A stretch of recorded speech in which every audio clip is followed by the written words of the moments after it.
Hello, everybody. It's Michael Jaco with Unleashing Intuition Secrets, coming at you live from Lake Tahoe. Now we know that there's a lot of people that are attacked quite often in our community, and one of the most recent ones, unfortunately, was James Rink. So James Rink did a lot of shows with him. Super Soldier, great, great time I had with him. Did some other shows with him, and in all those shows, he was exceptional. Very good person, amazing. Unfortunately, he has passed on. Right. So in his last event, after his last event, because we know how they target us, they basically it seems like they targeted him, and he got sick right after his last event, and now he's passed away. So very sad. It's always sad to see, someone like of the caliber of James Rink, pass. Here's Super Soldier Talk. So this is a picture of James Rink. You might remember him from some of my shows. So Super Soldier Talk on YouTube. Of course, he had lots of YouTube channels taken down. He uncovered topics such as brainwashing, trauma, my labs, covert harassment. So all of which he has had to endure his entire life, as he talks about, and it's talked about in his work. Now, there are other people that are attached to this. Obviously, I've been targeted several times, but he talked about how he was going to have a show with this woman right here, Sue Mount. So she was lined up. He said he met Sue Mount in 2013 after she contacted him after watching The Change is on the Horizon. She was scheduled to be a speaker at his first conference called Timeline of Disclosure. And then she had rapidly deteriorating health, just like James did, and she died within 6 months. And of course, unfortunately, didn't make it to that event. So there's been others that didn't make it to his events also. There was this one super soldier, Renetta Jones. She also talked about how she had memories of super soldier program like I have, and she also passed away before coming on one of his shows again. So there's seems to be a little pattern going on here, doesn't it? Where they take out people that are exposing the super soldier information recently. So very tragic, very unfortunate. Many of us have to endure, these tragedies. They target us like we've talked about quite a bit, and I think in the future we'll see some of this stuff be exposed at a time where we can expose it and not at the risk of being assassinated or taken down. So I think he probably had some kind of uranium. That's one of the things they do. They hit people with some kind of uranium. Uh, this also happened to Patty Greer, who I've done shows with, and I work with her doing C60. So she talks about how C60 saved her. So there's lots of different modalities. We were trying to get some modalities to him to help him. LifeWave and some cleansing and so forth. But unfortunately, uh, we strangely we had sent him several shipments and they didn't get there. How about that? So very, very crazy stuff that happens in this community. I remember when I did not his last one, but the one before, I did an event with him, and there were some strange people that came to that event.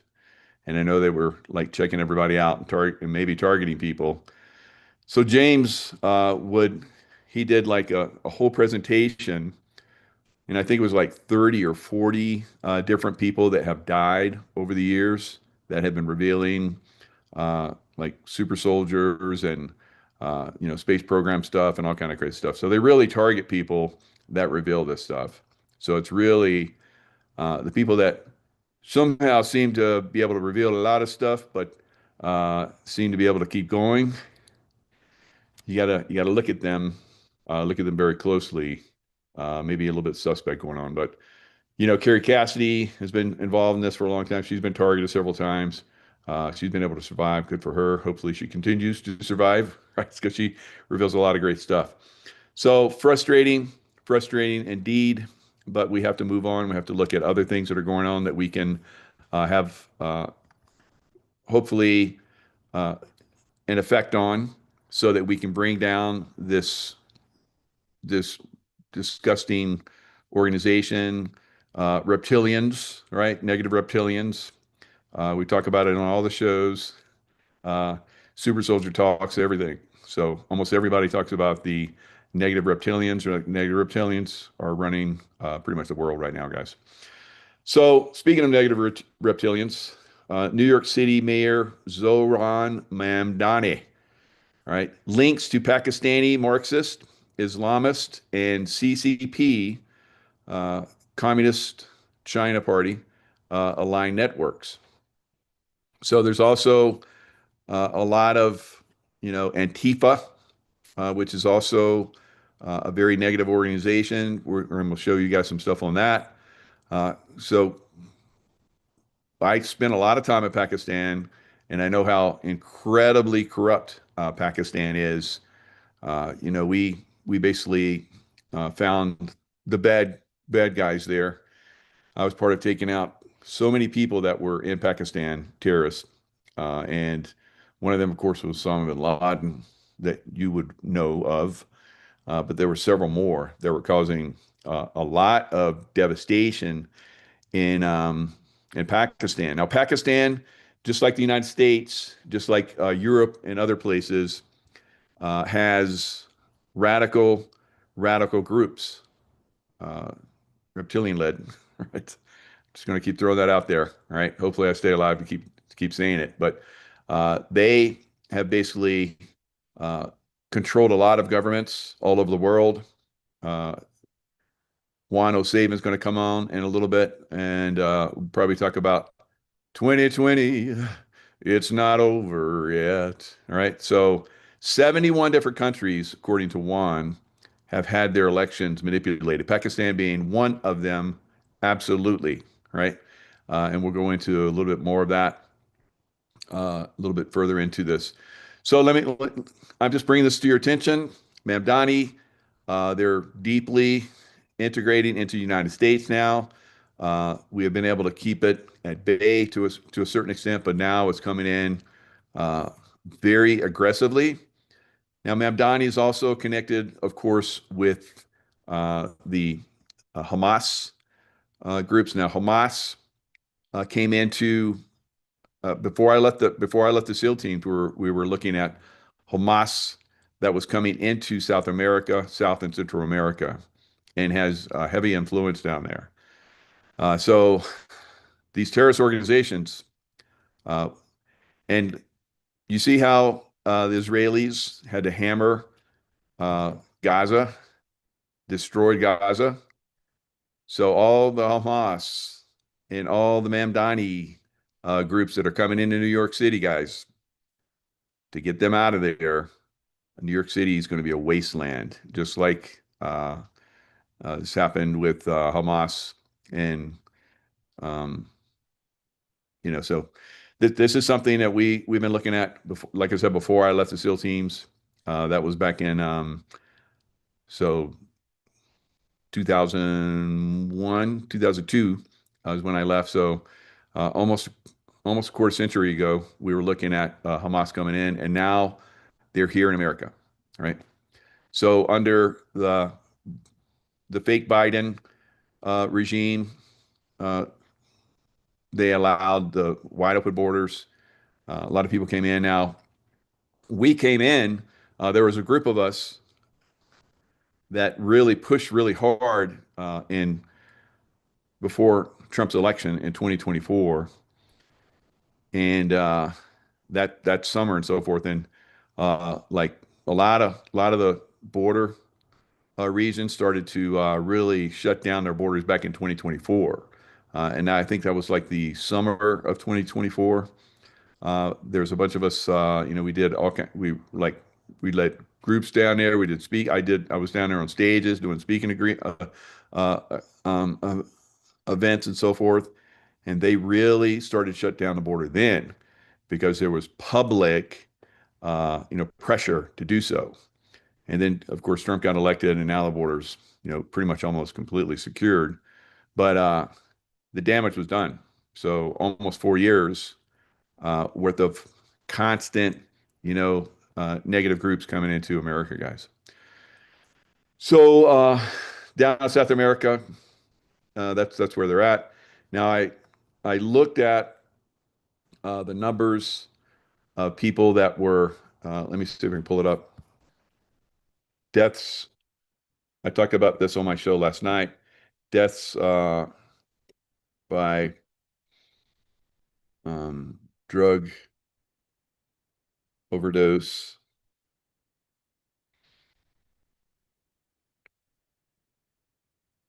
So there's been a big decrease, of course, from fentanyl that have been coming over the border on a massive scale. But at one time, there were like in 2023, there were 105,000 drug overdose deaths in the United States. Now, I talked about Iraq and Afghanistan. Between the two, they were like, as far as like U.S. soldiers that were killed, I think there was like, 20,000 over 20 years in Afghanistan, or probably a lot less. And so between the two, it was like the numbers of deaths, uh, it's like 10 times more people in the United States are dying from drug overdose. So these criminal gangs that Mamdani is part of will be bringing in more of these drugs and human trafficking if they can.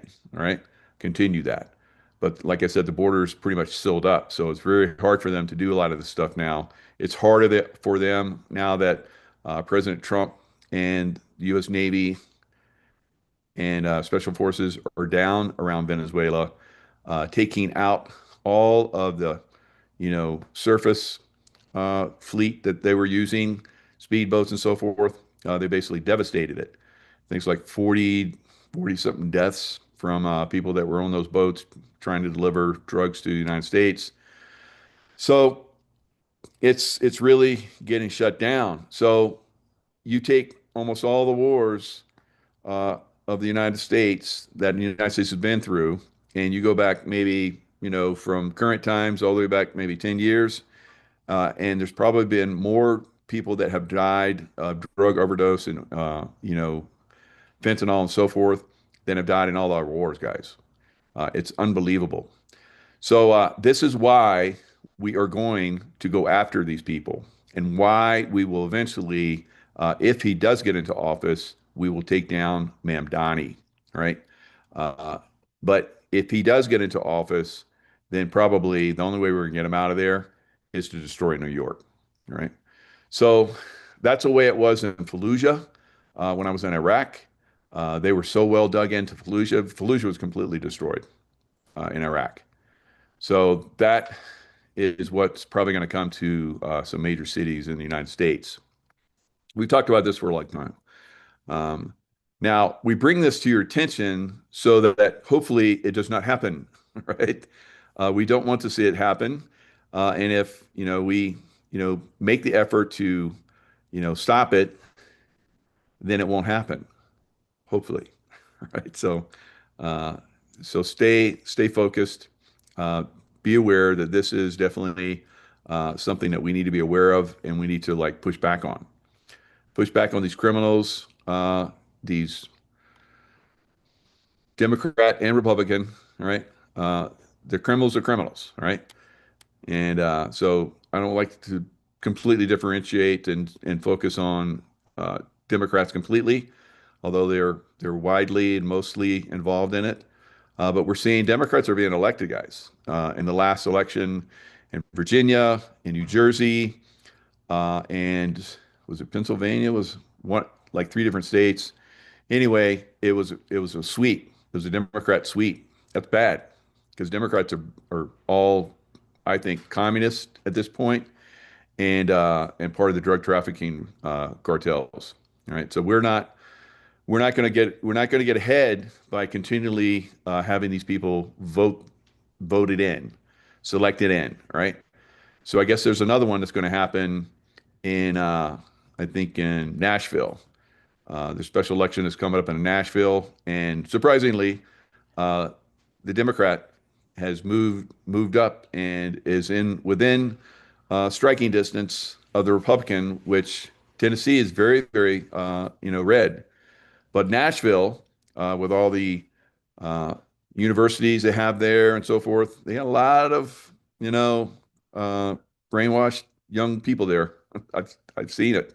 I used to go there quite a bit, visit my son. So he would talk to him all the time. My son was like he was total Republican, and he would talk to Democrats and try and school them, help them out, and he did. He did quite a bit, but it's it's pretty bad there. So we're not going to get any good results going forward if we continually put Democrats in office, guys. So that's a huge setback wherever they go in. It's a huge setback with Mamdani going in. If he does go in, I hope that he doesn't. But it is moving in that direction. So big league politics, FBI, Kash Patel. It says we're following the money. So they're going after Antifa. So President Trump, God bless him, is basically going after all of the terrorist gangs. In Texas, they put um, the CARE, which Abbott designated CARE, a terrorist organization. President Trump has not done CARE yet, but CARE is definitely one of the like Muslim Brotherhood. So he made Muslim Brotherhood a terrorist organization, but he needs to do CARE as well. So I'm sure they're moving in that direction. But fortunately, Abbott did that. So Abbott, remember, like I talked about, many of us on social media went into Texas. We had held events in Arizona and New Mexico. We're on stages talking about how they need to, the governments of those states needed to, start to push back on all of the, illegal aliens coming over, the drug trafficking and all that stuff. They started to do it because we went out there and did it. So there was a slowdown in the numbers of deaths because we started it back in 2024. All right. And then Trump came in office and now it's going downhill some more. So if they're not coming across the border, guys, then not as many people are dying and on a massive level. I think it's like less than half now. There was like 100,000. I think now it's all the way down to like 43,000 so far this year, potentially. That's a huge decrease, guys. Right? So it's very easy to see that we really need to go after the people that are trying to push this in and take down their organization. So Antifa is one of them. So like I said, President Trump designated it as a terror organization. That's huge, and it's going to have to continue. So we got Kash Patel doing that, and we have Antifa in Germany. So Antifa in Germany is a big problem too, and that's another reason why we need to get ahead of it. That's another reason why we need to get ahead of a Mamdani coming into office in New York. We need to get ahead of it. We need to show that he is a criminal before he gets into office. Once he gets to office, he's going to be like a tick. He's going to burrow in and he's going to bloodsuck New York, right? And all of the vampires that are going to just like come running to New York and they're going to bloodsuck New York and it's going to die, right? And the only way to get those vampires out is to come in with stakes and hammers and blast the hell out of the place. So come on, New Yorkers, wake the hell up, right? You voted this criminal in, and you're gonna get hammered. All right. So FBI tracing the money organizers and interstate operations of Antifa now. So it is moving somewhat. in a good direction. So I want you guys to see this Antifa logo. See the Antifa logo? Now, let me pull up Sheila Holmes' book. So Sheila Holmes, basically, in her book, An Eternal Plan Always Trumps a Human Plan. So we have, this is Antifa Christliche Action. This is 1933 paramilitary wing of the Communist Party of Germany. Hello, Nazi. All right. Hello, Nazi Party. Right there. Anti-fascist. They're anti-fascist. No, they are fascist. So here's their Biden era media doesn't want to talk about it, but under President Trump's restored leadership, the FBI is finally doing what Americans have demanded for years. All right, so it's happening. So it's a good thing. It's moving in the right direction. So very, very good movement.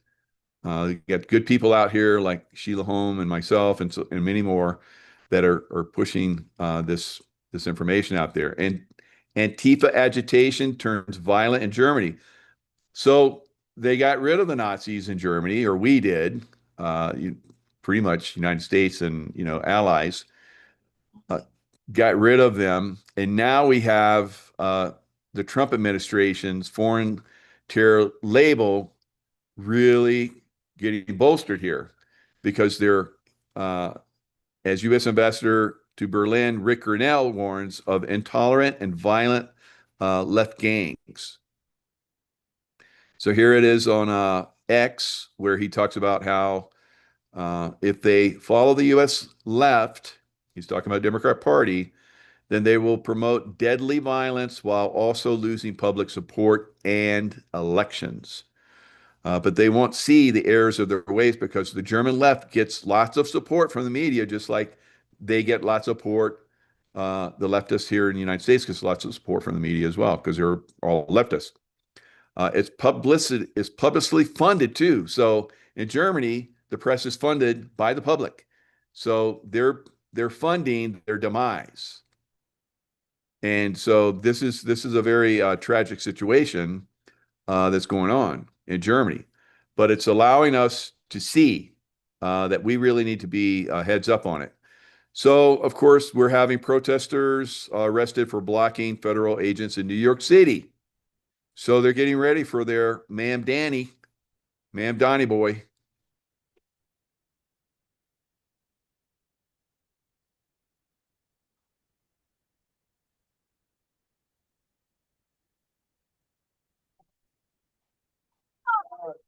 So activists surrounded a parking garage where Homeland Security vehicles were parked. Who's funding this? Soros, the leftist, the communist, the Hamas, the CCP. They're funding this, guys. All right. It's a takeover of America. But the police here in New York are not putting up with it.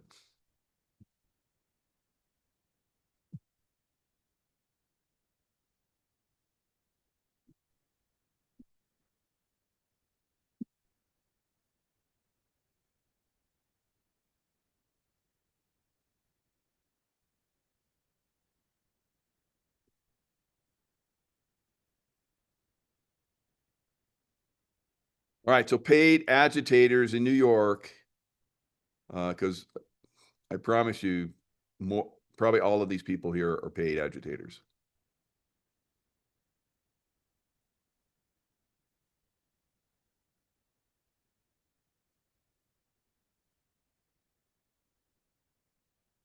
So as you see, they're coming in with trash cans and throwing rocks and all the typical bullshit. So it's really getting out of control in New York. So they see this as a win for themselves, and they're really going to start to come in. So I wanted to play this. I believe that we have special forces that are operating in a lot of these cities and going after a lot of these criminal cartel members before, and Hamas and other people before they actually get started. So let's give a little tribute to U.S. Army Special Operations recruiting. Iron sharpens iron, so one man sharpens another. Not far from here on the hallowed grounds of Fort Liberty, near the intersection of Rock, Merritt, and Ardennes, in Edson to the green marble is a quote from the 35th President of the United States, and it reads that the Green Beret is again becoming a symbol of excellence, a badge of courage, and a mark of distinction in the fight for freedom. President Kennedy also challenged our nation to go to the moon, not because it was easy, but because it was hard. I talk a lot about an article I read a while ago in which the author wrote about how today's youth, well, they're lazy. They're lazy in language and communication. They don't seek hard work, nor have the endurance to see it through. They are nor gritty or resolute, and they lack ambition. That article was from an op-ed in the 1938 edition of the Chicago Tribune. The youth the author talked about went on to parachute behind enemy lines in France and stormed beaches like Omaha and Utah, ultimately becoming the greatest generation. And as great as that generation was, I believe that your generation can be even greater.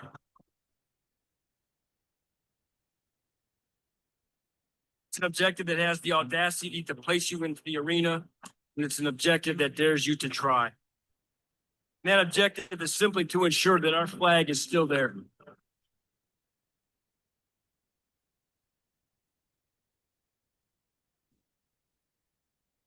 Chose a rugged path, arduous, ill-defined, with no promises of riches nor reward. Chose the journey over the destination. You surely chose the task over credit.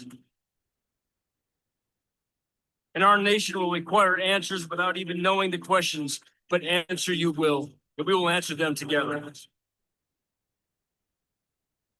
The world will hear them where they need to be heard. A sprawling city under the threat of tyranny. We're in a village building the resiliency and audacity required to free the oppressed.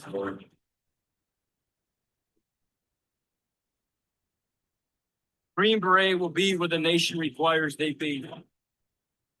So may your eyes light up.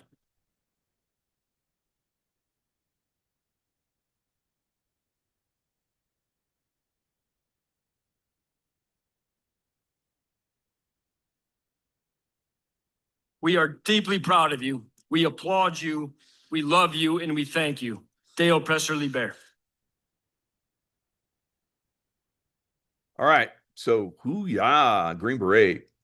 So they're out there, I think, in big numbers. And I think we're going to see a new generation save America here in America, right? So that's where we're at. How did it ever come to this, right? Regardless of how it ever came to this, we are there. And we need to step up. And we need to fight, right?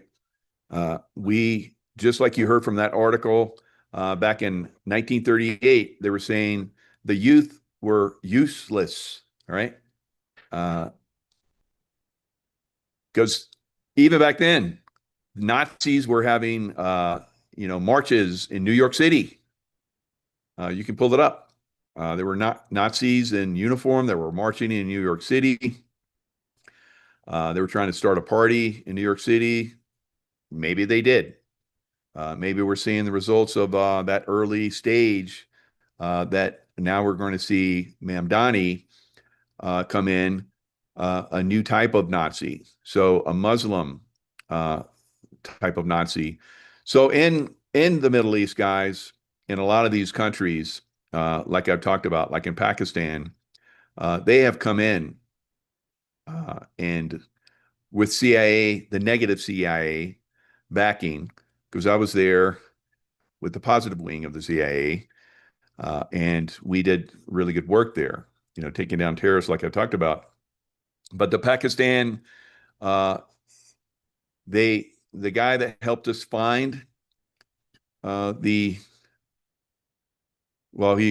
verified that it was pretty much bin Laden in his compound. The guy that did that, Afridi, I believe is the doctor's name is, has been in prison. Now, we told him he needed to leave Pakistan, but he thought he was going to be a hero. But the negative Pakistani negative military in Pakistan, and their negative CIA equivalent, ISI, they have a negative side, just like we have a negative side. They basically threw him in prison. So just recently, we've had one of our ambassadors to Pakistan again, because Trump basically, when he came in office first time, he said, "I'm going to get Afridi freed." Even Trump couldn't do that because Pakistan's so corrupt. So they're still trying to get Afridi freed, guys. He's been there for, I don't know, like 12 years, however long it's been. So it's a very corrupt country. They have there's a former not soccer, but in Pakistan they do, like, what's that one where they throw the ball with the cricket. So they're cricket fanatics. You think Americans we love football. You know nothing about Pakistanis who love their cricket. Now, you know that I've said many times that our sports are basically compromised. They choose the winner. That was disclosed by the CIA in Pakistan through the news media, and Pakistanis didn't care. Just like I've been disclosing for years, Americans don't care. They don't care it's compromised. They want to go have their beer and their hot dogs and party and all that kind of stuff, and just believe. All right, so we're gonna have Juan come in and give us a little update on what's going on out there. And Juan, it's good to have you back again. I was just talking about how the Green Beret are gonna, they're coming back. We're gonna have the greatest generation again, and that fighting is going to happen, not only around the world but also here in America, cleaning up, I believe, the deep state bubbas that are out there. So I think it's going to be super challenging going forward. I think it's going to take years to clear it all up. But as we'll see going forward, it's going to be quite fantastic. Well, I would agree with you.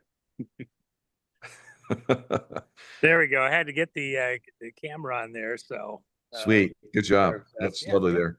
Yeah. We got a lot of people that seem to think that the military is somehow in opposition to what we're doing, or it's going to do something wild and crazy and just go take over the country or throw every bad guy out or whatever.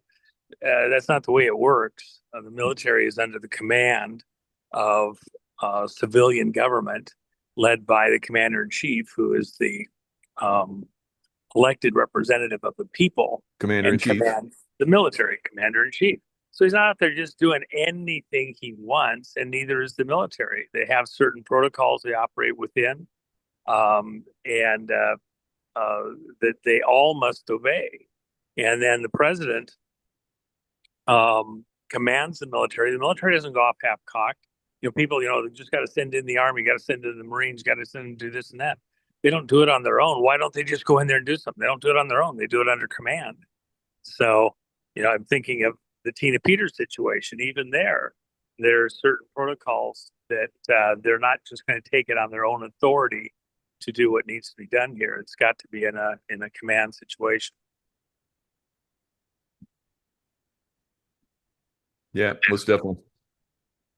So, I don't know if your people or if you talked about it much about the situation with Tina, but there's so much going on there, and we've got a kind of a tough moment here where her health is declining, and when somebody's a cancer survivor, that can happen a lot quicker because their system's already been depleted at some level. She lost a third of a lung.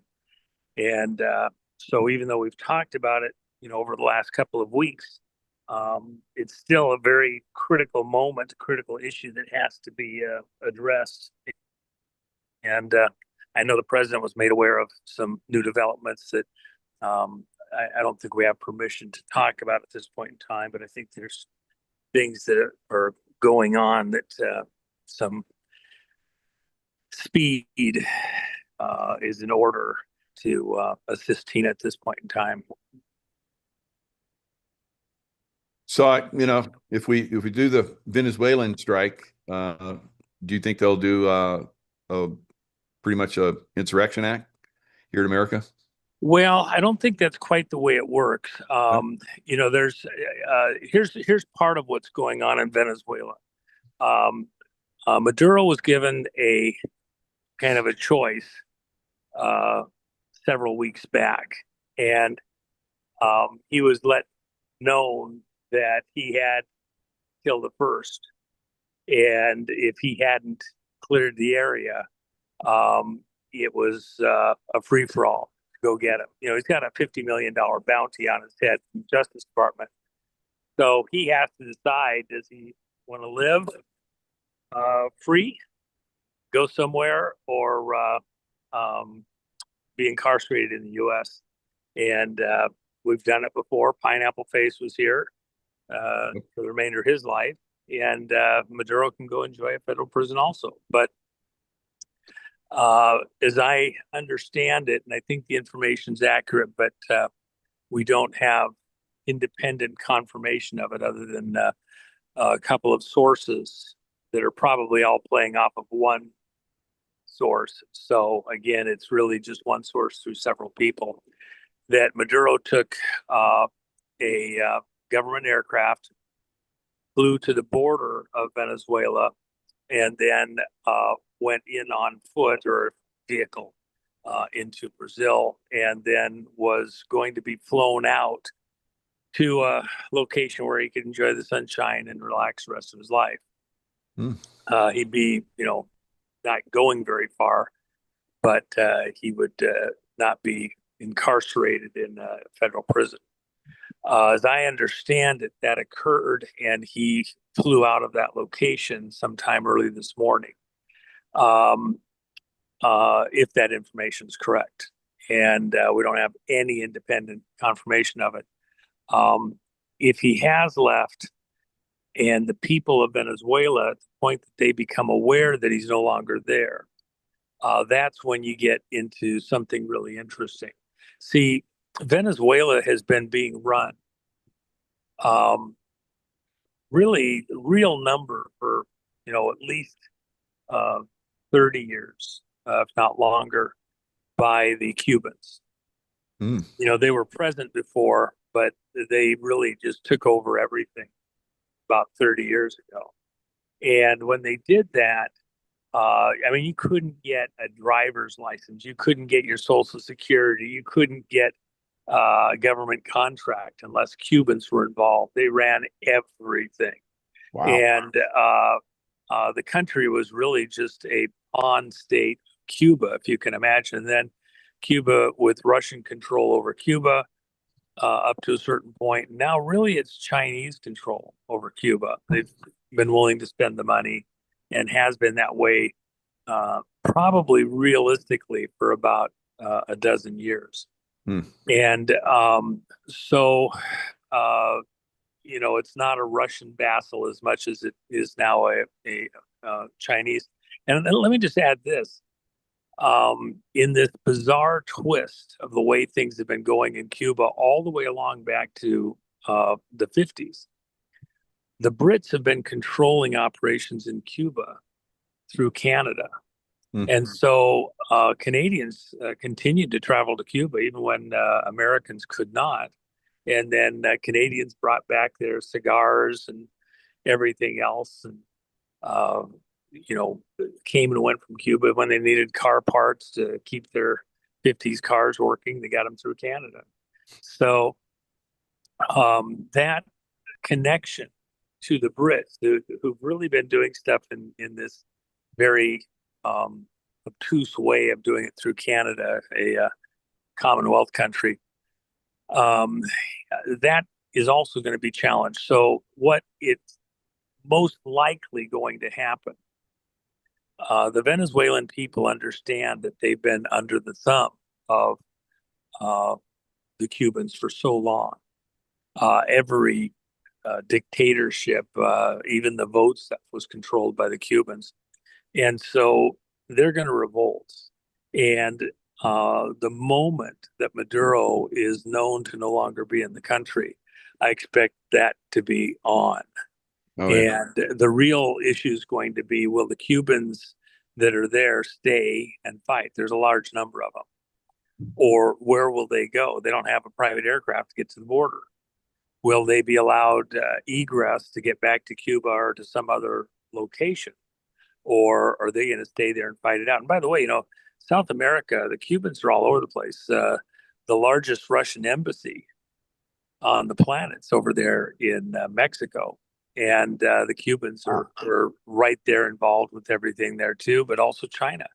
I had one of my contacts who does contract work for three-letter agencies, been doing that for a very long time. He and I talked just recently.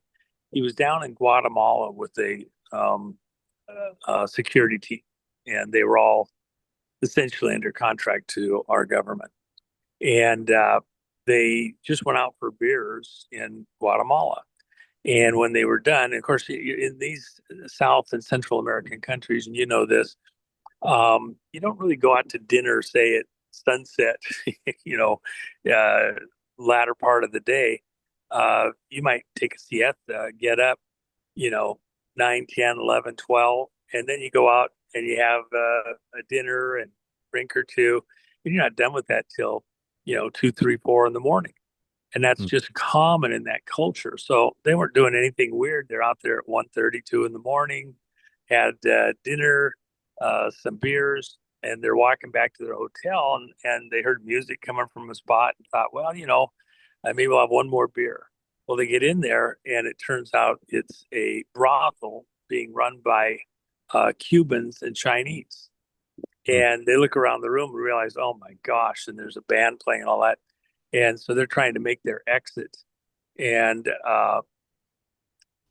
there was a couple of things that happened. One of them was that there was a girl that was probably Ukrainian, but they don't know.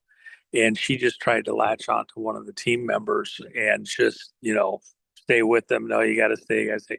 Because, of course, they have to meet their quota every day. And as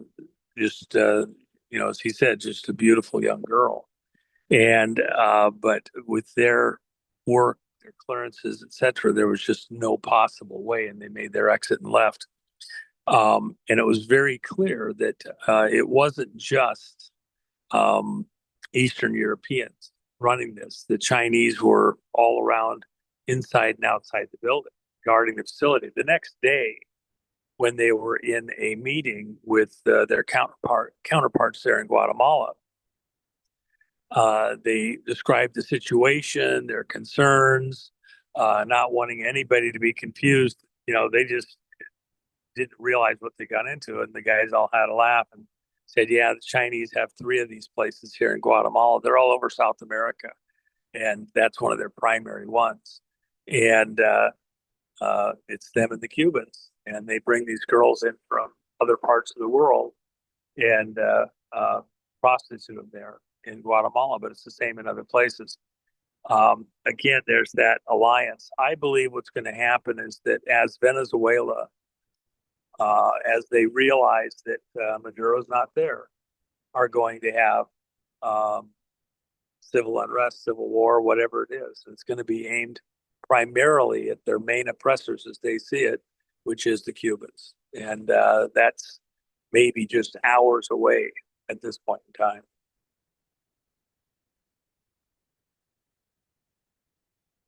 Right. So that's a great video. Thanks so much. Now, do you think that's going to spread? Do you think it'll spread over to Brazil with Lula, or Colombia maybe, or Mexico? Do you think it's going to spread at all? That's a really hard question. I don't think anybody actually knows for certain. I will say this. Let's come back to the U.S. for a moment. Yeah. We really lead the whole world at this particular moment, this second. Everybody's looking to see what we're going to do in reaction to the stolen elections.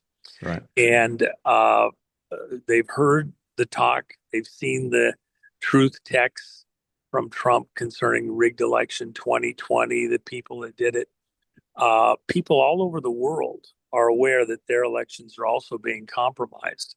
Part of the stuff that I was doing over in Southeast Asia was around the South Korean election issues and the frauds going on there, which were the same people that we have in custody here in the U.S. now, protective custody, that are, some of them have already testified in grand juries in Florida, and there's other grand juries coming online right now in one particular state specifically. Just a second here, I got to send a call away. And I apologize. So with that in mind, these other countries, Brazil being one of them, have had their elections stolen from them. And there's the concern across South America and all the way up into Mexico. Are we going to address the election issue in a decisive way, the vote fraud? And as we get into it, because the people that we have in custody, when asked, and their affidavits, their testimony is that they did this in 71 countries plus the United States. They put leadership into the countries that wasn't the will of the people. They selected the leader, leaders put them in, did a fraud on the vote. And so these people are leading countries around the world and against the will of the people in those countries. Mm-hmm. If we, at the point we begin arrest, and some through the justice system, some going to Gitmo, at the point we begin that, I think it sends a critical message, a much needed message to other places in the world that we're not only going to address the election frauds here in America, but as we go back up the chain of command, we're going to go to these other countries and assist them in regaining control of their own countries. And they may very well be very emboldened. And I expect that. I think that's a natural outcome of what's got to happen here. But they're all looking for leadership here in America first to see it addressed here, and then they go after it there. And one of the things in a sidebar to all of that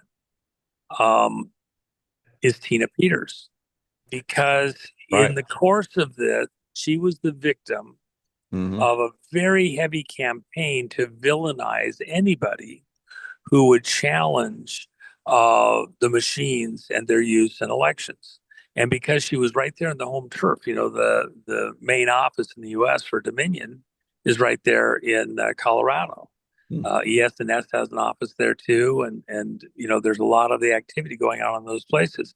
Well, they couldn't allow Tina right there from their home state to get away with this. It would damage their credibility in lots of places. So they fought super, super, super hard.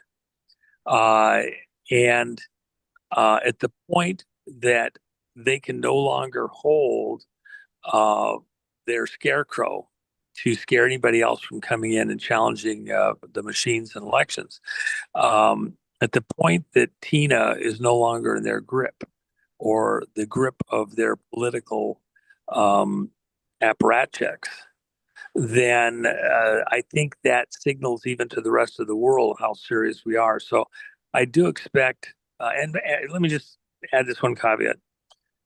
President Trump is excruciatingly aware of Tina's plight, including her health issue and some other things that just happened in the last 48 hours that are very, very serious.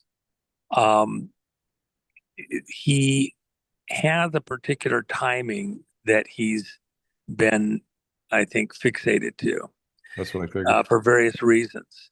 Mhm. And so you can't interpret his failure to act as a failure. He is holding to, because there's other things that have to fall within this sequence. And for whatever reason that we may not understand, you know, as hard as it is, because he wants her out, he's been very, very, very excruciatingly clear about that. He also can't do things that could screw up other things in play. So, you know, let me send this call. Wait, I apologize. I get a lot of calls here. So I'm not on the internet. So anyway, and by the way, on Tina Peters' situation, Jen has been working diligently on a video that she wants to release that's about 7 minutes Nice. concerning Tina Peters, and I've seen it. She's almost done with it, but it's epic. But she's not quite done. It's done when it's done. I was hoping I was going to be able to release it within the show, but shortly after the show, hopefully I'll be able to get you a copy and you can pass it off to your listeners. And I think it, you know, be for download and share free to everybody. Just spread it. Yeah, that'd be to the great. moon. Yeah. So We'll definitely check it out. Good. I'll shoot that over. So She's definitely, I think, a key. And if she gets, I don't think if, when she gets free, she's going to be a figurehead in this election fraud. Of course, 2020, it's not over yet. over. Oh, I see you remember how it goes. 2020, it's not over yet. Yeah. You know, hey, we will by have the the last way, laugh. when I first, when I first started singing that,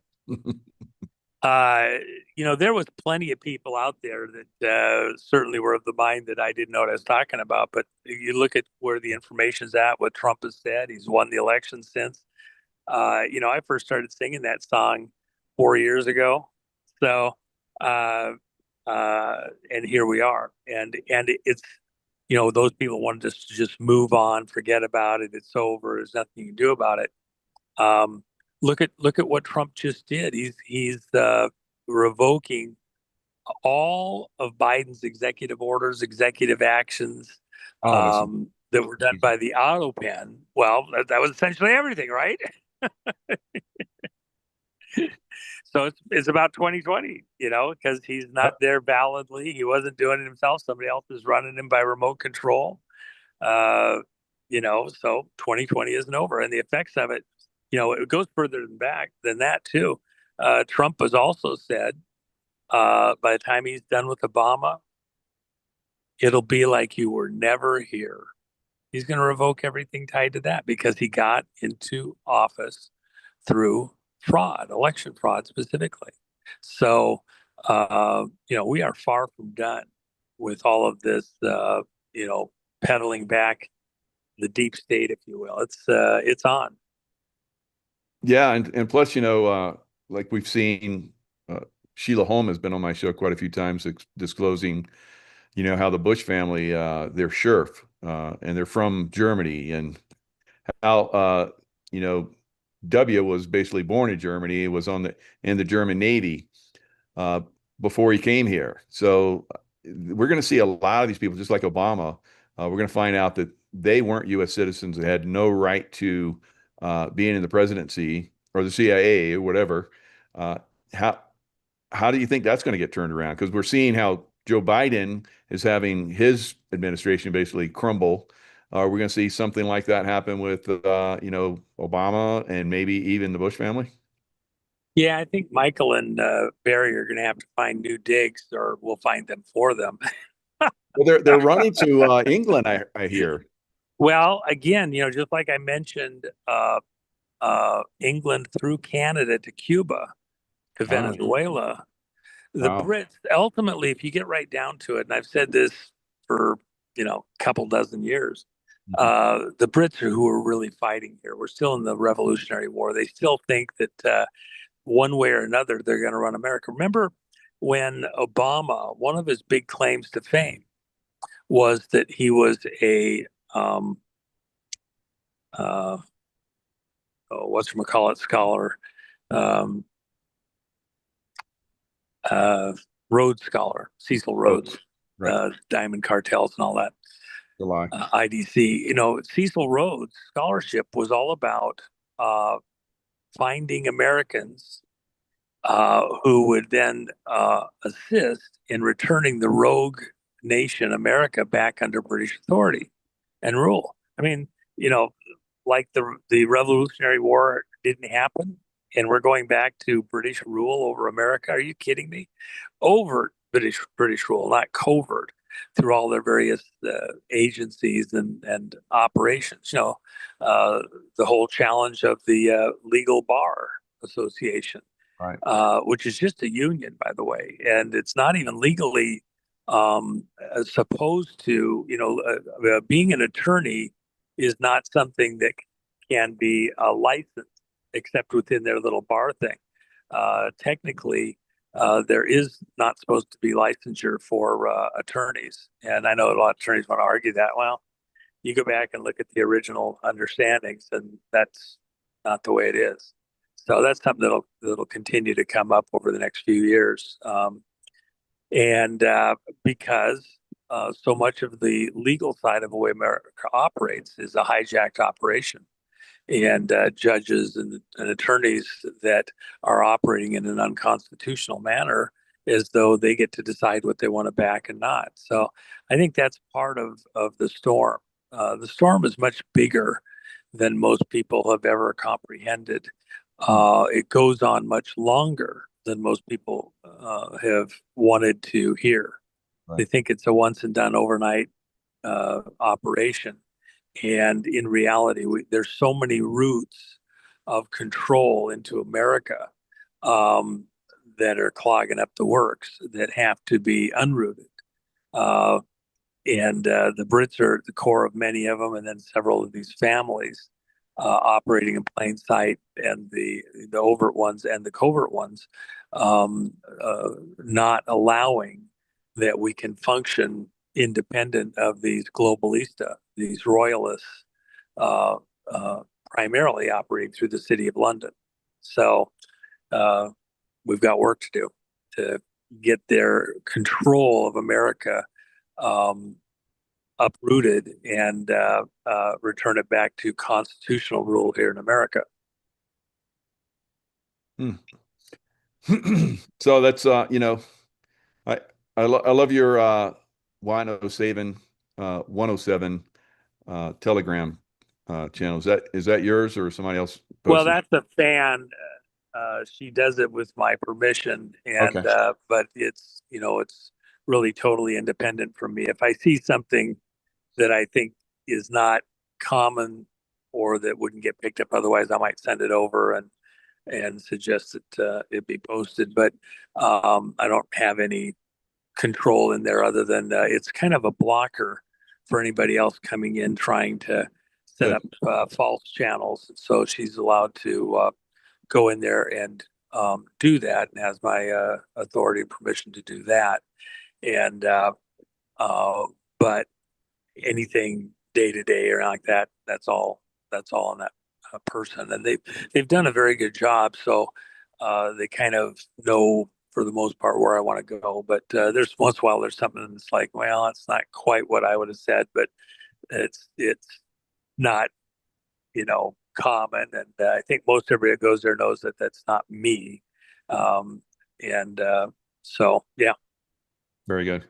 So you're talking about the CCP. Mamdani looks like he's got some connection there, payouts and all kind of crazy stuff. You think Mamdani is actually going to go into New York as the mayor?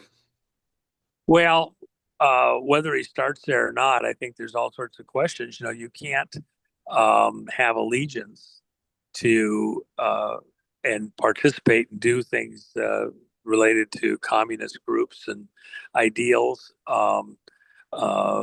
and your citizenship can be revoked if you're naturalized in that way, and weren't truthful, or turn and bite the hand that feeds you. That can all be rescinded. I think Trump, of all the people out there that would do it, he's the one that would do it. So, yeah. And by the way, he let Mandami come in. They talked to him at the White House and everything else. And Trump says, yeah, to the extent that he said things that he wanted to do policing and other stuff that was stuff Trump could agree with. Trump says, yeah, I feel safe under his administration, blah, blah, blah. But then later that day, Trump signs that the Muslim Brotherhood is a terrorist organization. Right. Trump knew coming in that, and these people knew that they came in ready for kind of a fight, looking for some press, and thought he might get treated like Ramaphosa did from South Africa with his people, where the videos of the funerals of the white farmers was shown, and Ramaphosa acted like he had no knowledge, understanding of what that was all about. And I think the Mandami people had concern that might occur and Trump would be brutish and rude, and they didn't get that. And Trump was nice enough, but he still stuck, right in there and got the Muslim Brotherhood as a terrorist organization. Trump is predictably unpredictable. At war, deception is the rule. You don't want your enemy to know exactly what you're doing, and you got to get them guessing differently. I mean, that's D-Day. A deception saved, the whole invasion, perhaps not just lots of lives, by convincing the Germans through multiple different things that it was Calais and not Normandy. Same thing happened in the invasion in Italy, where they thought it was going to be an island offshore. That's what the movie and the play also. Jen and I went and saw the play in London several months ago. Mincemeat, the play. It was excellent, and the group that does it. They have a great song in that play, also, by the way. But the deception that allowed us to land in Italy were virtually completely unopposed because of a misdirection to the German army. It's the same thing here. Trump is doing things that cause our enemies to get ready to fight battles in ways and at places that they prepare for, and then he does something different and goes somewhere else. And they've lost time, energy, access to their munitions because of those sleight of hand things. I mean, that's part of chess. Where's he going with these moves? And you're trying to bait him into something else. I would even offer, the situation with Tina Peters. Tina is like a pawn in a great chess game. Trump is playing 5D chess. You got 5 boards, but you can only see 3 of them at any given moment. And the chess players that are playing can see the extra hidden boards, but the rest of the public doesn't get to see them. So you'll see players come in or go out of sight. You don't know if they're gone forever or they're just in a hidden board somewhere, or they got moved out of sight as opposed to moved out of the game. And they pop up at odd places at odd times. Just imagine a curtain around the top and bottom board. You can only see the 3 in the middle. And so this 5D chess, Tina is on the chessboard in this vast political game. And the difference is this is for life and death. This is for life and death of individuals and the whole nation, nations. And in this game, somehow Tina finds herself on the board in the most critical thing, the elections. The most critical thing, most important thing Trump will have done in public life, in his time in public office, is to return honest elections to America and the rest of the world. That's what his goal is, honest elections. And it's number 1 top of his list. If you don't have honest elections, you don't have anything. And so Tina finds herself in this game that's for all the marbles, if you even want to call it a game. But as a pawn moving across the board, she's almost reached the other side. Now, if a pawn goes all the way to the far side of the board and isn't taken out, it becomes a queen, has all the motion, powers, authority of a queen. So that's the most mobile and dangerous piece on the chessboard. And Tina, part of the reason for opposing her as hard as she's being opposed, even right this second, at the instant that she's out of the grip of Colorado, out of the grip of people under the control of these globalista mafia that trade in counterfeit votes, like other groups have traded in counterfeit dollars. Counterfeit votes worth way more than a counterfeit dollar.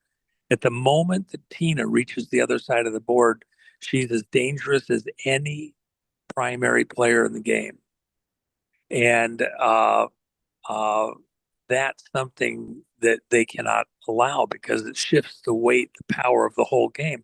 She's gotten close and they're fighting tooth and nail not to let her get free. If she makes this next move to the far side of the board, she can be used everywhere and very effectively in explaining the vote problem. She's one of the most authoritative people because of all of her experiences and where she was at in this whole thing as it played out. So I believe that President Trump is going to take action. It's going to be very, very shortly for a bunch of reasons. You know, over the weekend, and he's gotten messages from lots of people concerning Tina's situation over the last couple of weeks. Since I went and did all of these shows, and then other hosts have come in and talked to their audiences and to the president. This press has been on really, really hard for about 2.5 weeks, and that's why when she was suddenly thrown into solitary, which has happened several times in the last year, for the most bizarre of reasons, but this last time, everybody communicated extremely rapidly, and there was a huge swell of communication to various people, locations, governor of Colorado, the prison board, the president, the attorney general's office, etc., Justice Department. There was this huge swell of communications seeking that Tina, be released. Even now, with what's happened just in the last 48 hours,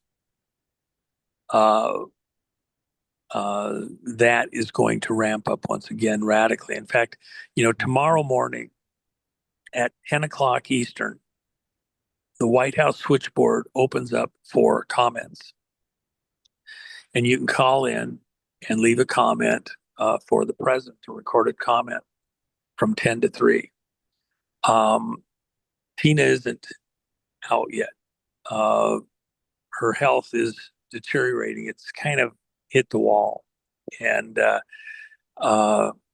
so her situation has become more dire. And then something happened, which I was asked not to, even though some other people put it out, I was asked not to make it public, so I won't put it out directly myself, that affects her situation. And so there's an urgency now that is, even greater than it was before just with her health. She's a political prisoner. There's no question about it. Trump knows that. He's expressed that. He's stated it clearly. Colorado knows that. They're playing a little game. As far as they're concerned, she needs to be in jail the rest of her life. All the people there, all the officials and judges and everything else. Well, these are the same people, really the exact same people who said in unison and fought in unison so that Trump would not be on the ballot in Colorado for the 2024 election. And if you remember, it was unanimous in all the leadership in Colorado, just like it is concerning Tina, that Trump shouldn't be on the ballot. Went to the Supreme Court, and the wildest thing happened. In my lifetime, I don't even remember any Supreme Court decisions that were unanimous. They're always, 8-1, 7-2, 6-3. You have 9 justices on the Supreme Court. So you never see a unanimous decision. There's always some liberal judge that's going to do something, or conservative that's going to not let it happen. But when it came to putting Trump on the ballot, for all of the legal arguments and pressure and politicians trying to take Trump off the ballot in the whole country, the state that wanted to do it first, there was a dozen that were lined up waiting to follow in Colorado if the Supreme Court allowed them to get away with it. But they didn't. So a unanimous decision at the U.S. Supreme Court, Trump is on the ballot, in spite of everything they said in Colorado. Well, these are the same dumbasses that, say that Tina should be in jail till she dies, 9 years, 70 years old. They put her in jail for 9 years. It's like a death sentence. And when you're in the jail, it's so brutal. In fact, I put something out last night talking about Tina's situation to my Gumroad customers. And I noted the fact that, in jail, you're not there for your pleasure and your comfort. So they have very strict dress codes. So you have to wear a specific, jumpsuit, your orange jumpsuit. You get thin socks and slippers to walk around with all day. Have a T-shirt on or something maybe. But Tina, because she's 70 years old. In your audience, you might have a few of the folks that are a little bit longer in the tooth, and they'll tell you that as you get older, your skin gets thinner. So you need a little bit more of a covering on sometimes, even when it's warm out. You might need a T-shirt, you might need a light jacket or something. Everybody else is out there, in short sleeves and relaxing because your skin is thinner. You feel the temperature a little bit more. Tina has been just really not well. She's coughing. She says it's like the cough she had when she first came down with cancer and they couldn't diagnose it. And then finally figured out she had lung cancer and they took a third of her right lung out. She has a cough now that's like that, and it has a certain tone to it. And then her body feels the same way, just completely exhausted, a type of exhaustion that you get from something other than just activity and things like that. And so she's been miserable. Well, she tried to wear a shirt, around her neck, just get a little bit of warmth. And they threatened to write her up over it because she's trying to stay warm. She's in just a miserable situation. You can't even get warm. And she's not feeling good. She's coughing. She's not there for corrective action. She's there as a scarecrow to anybody else that comes forward. Nobody can protect you if we decide we're going after you. It's like being in the Russia, the Soviet Union before the wall came down. East Germany with the Stasi, the horrors that they would do to people just for this, to make sure that everybody went out and told the story how horrible it was to stop anybody else from resisting. And that's what they're doing to Tina. And at this point, even looking for some kind of assistance, corrective action, relief within Colorado, within the system, it's a pipe dream.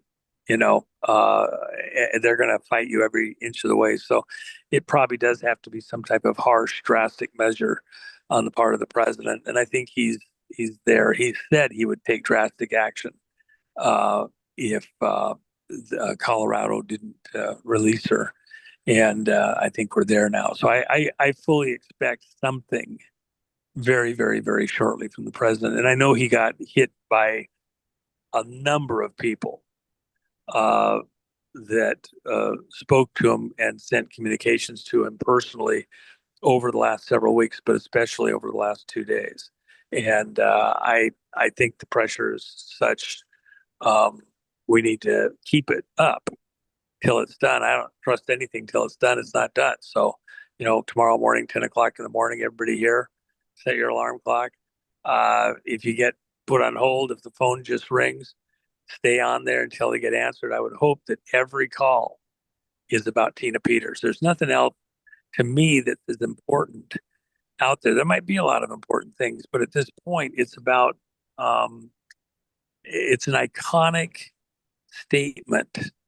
Tina is an iconic person. She represents a lot more than just her own personal situation that goes to who we are as a country and what can be done in our name. She was fighting to get an honest elections in Colorado. She was asking the right questions. She was challenging the right way. And I mentioned this to your audience the other day, but I'll repeat it again. The Nevada case with Pastor Andy, they've established, and the attorneys haven't argued, the state of Nevada isn't arguing that data was destroyed from the machines. Exactly what Tina was warning about there in Colorado. They had to send out a special group from the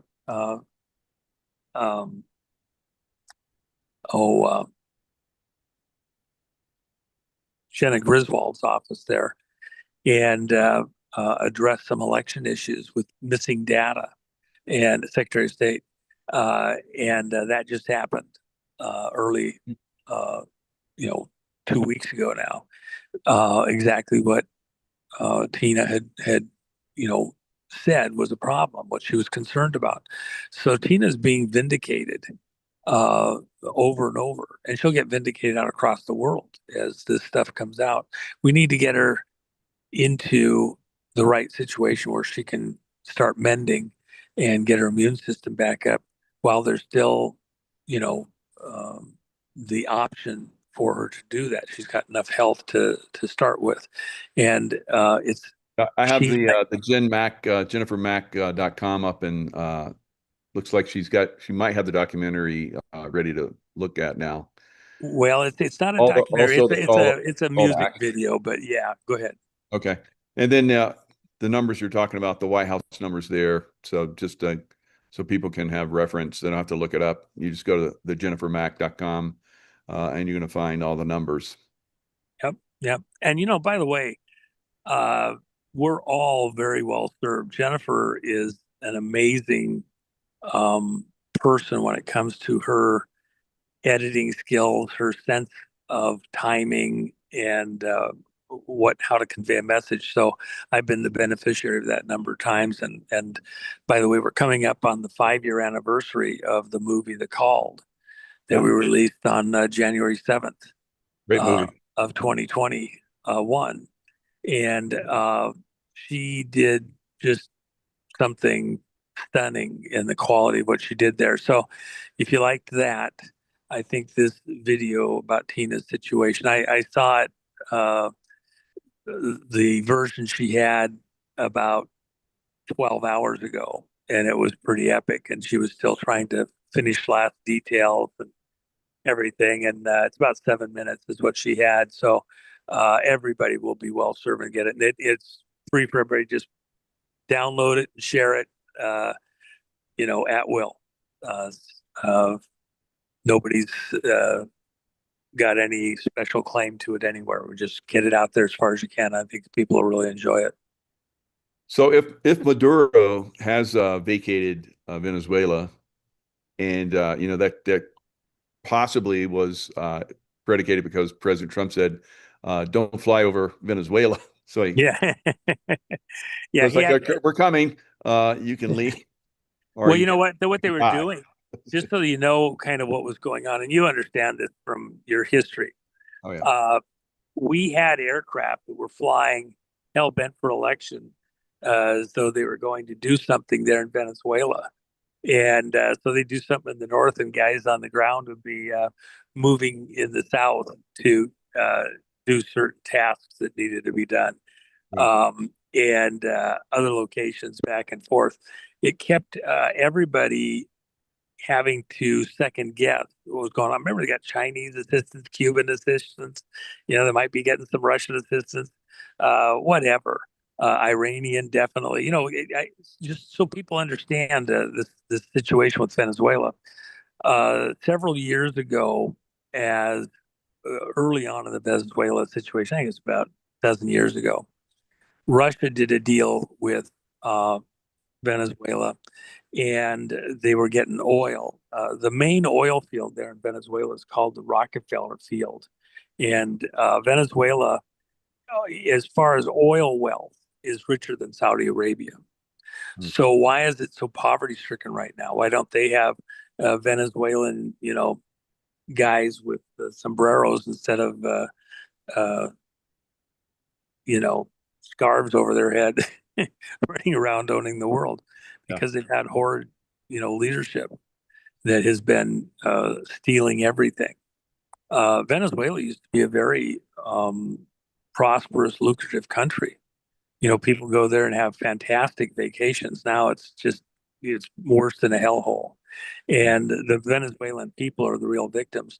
In fact, in the course of whatever political unrest, civil unrest is coming in Venezuela, probably in the next hours, literally,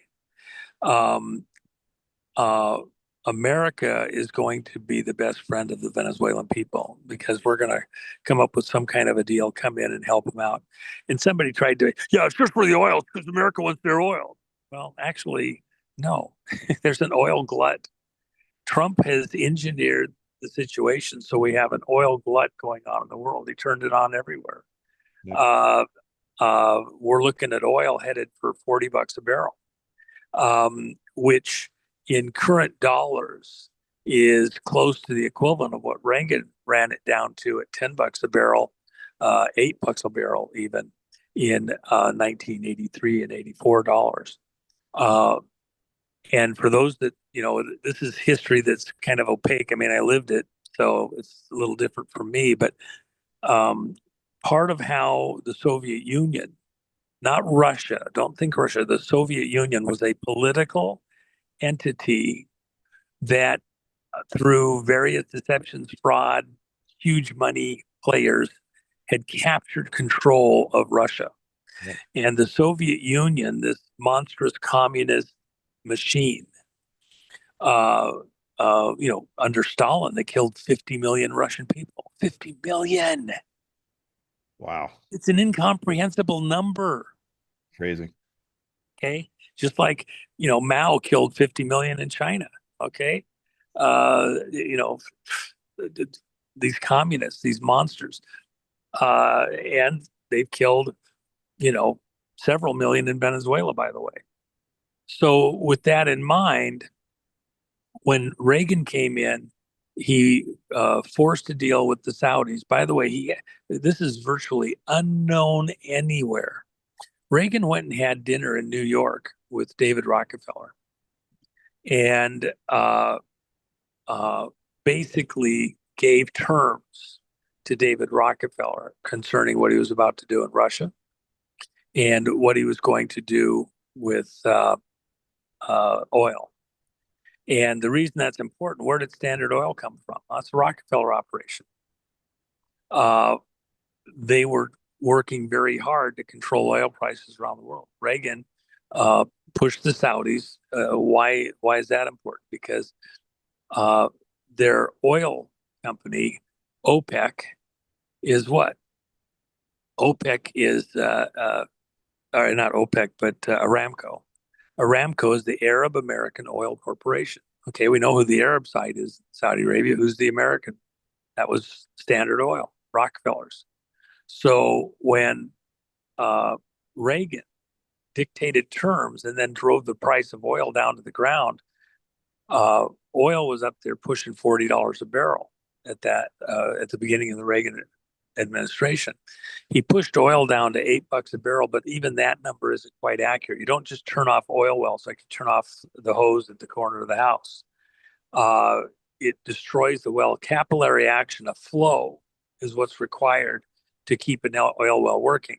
If you just cap off a well, you stop the flow, you destroy capillary action, you've destroyed a whole well. When he drove oil prices down below $10, everything that could hold oil around the world, people were filling up every tin can, every tanker, every oil storage location, until they were overflowing. And then people had to turn off the oil. As it got to the end, we're paying for somebody to take and store their oil. Literally, instead of somebody paying you for your oil, you were paying them to take your oil so you didn't have to turn your wells off and store it in anything you could, wait for prices to come back up and a need to come back for oil. And so what Reagan did with the low oil prices was he shut down the biggest source of revenue to the Soviet Union. They couldn't sell their oil for cash, Western cash, to pay for arms and planes and insurrections and all sorts of stuff. He cut off the biggest source of money into the Soviet Union. They were dying on the vine.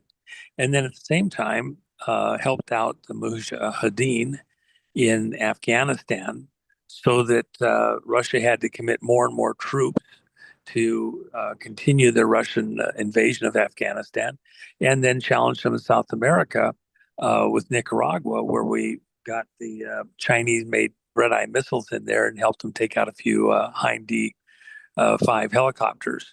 Which, by the way, I see that somebody was putting out a video that I actually helped with of Larry Nichols when he was still alive there in Arkansas, concerning ADFA, and I guess it's making the rounds right now. Larry Nichols, before he came back and got on at ADFA, had been in Honduras, and from Honduras had gone in with Nicaraguans to document the Soviet side activities inside Nicaragua. Honduras was, we kidded about it at the time as being an aircraft carrier for the U.S. because it was, the whole country was being used for a work into Nicaragua to counter the Russian invasion, occupation of key parts of South America, starting with Nicaragua.